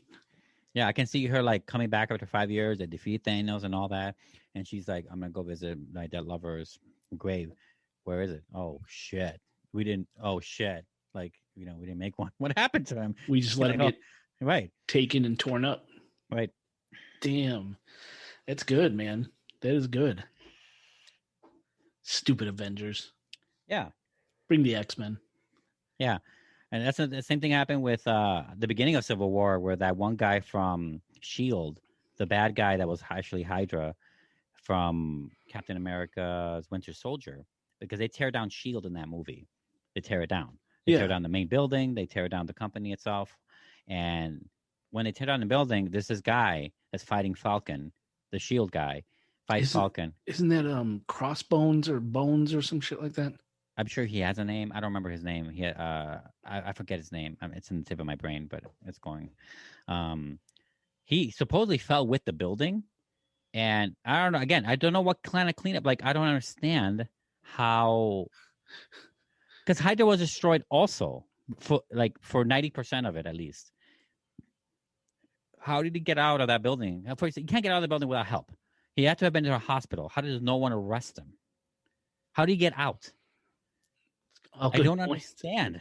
I've never thought of this. That's what? Because it was crazy. He caused the explosion in Africa that offended the Wakandans in Civil War. Because that's what they're going after. They're going after him because he survived that explosion. The building collapsed. I don't know. That's crazy. I'm saying they don't think of everything. Damn it! You should be writing this shit. No. That's hard to make it up. No, they're still fun. But those are great points. Yeah. And yeah, I think he was like Bones or Bones. Scully. I think you're really stuck on the bone. I really am. Now I'm trying to remember his name. I know who you're talking about. Crazy. I can't wait to see where this goes. I think we'll only have like 2 left or something. Oh, is it a short season? Or maybe 3. I think it's 8. Yeah, and we just watched 5. I want to find out right now.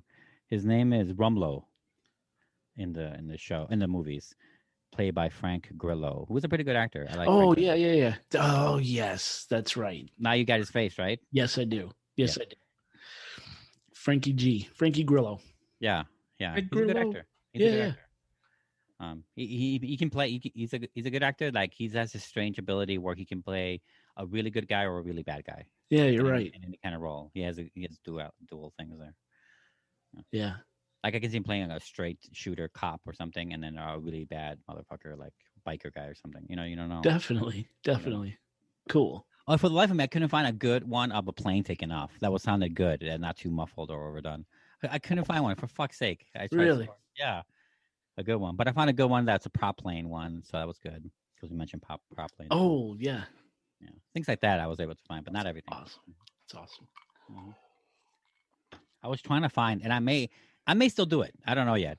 I may have to download the entire Kill Bill movie, but in Kill Bill Volume 1, there's a scene where she decides to go get a new sword, and she goes to meet that old Japanese guy.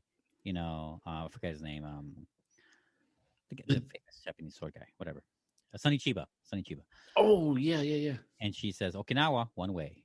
And then she says it in a cool way, right? And then it cuts. The scene cuts to a really quick transition animated scene of a plane leaving one point in America, wherever she is, to Okinawa, right? And it has like a whole destination, beep, beep, and it has a plane leaving. I wanted that sound, that sound, to put it in for one of the planes, because we're talking about senators dying in planes and stuff. So I wanted to put that in there in one key part that you mentioned it. And I couldn't fucking find it. I can only find the other one when she goes to once I get to Tokyo, and it goes into the song. And I don't want the song. I want the sound effect of the plane taking off. So it's the life of an editor. Right. So. Wow. No, I think it's the thought you're putting into it. I appreciate it. I think that's awesome, man. I think it's awesome. I think the listeners really like it.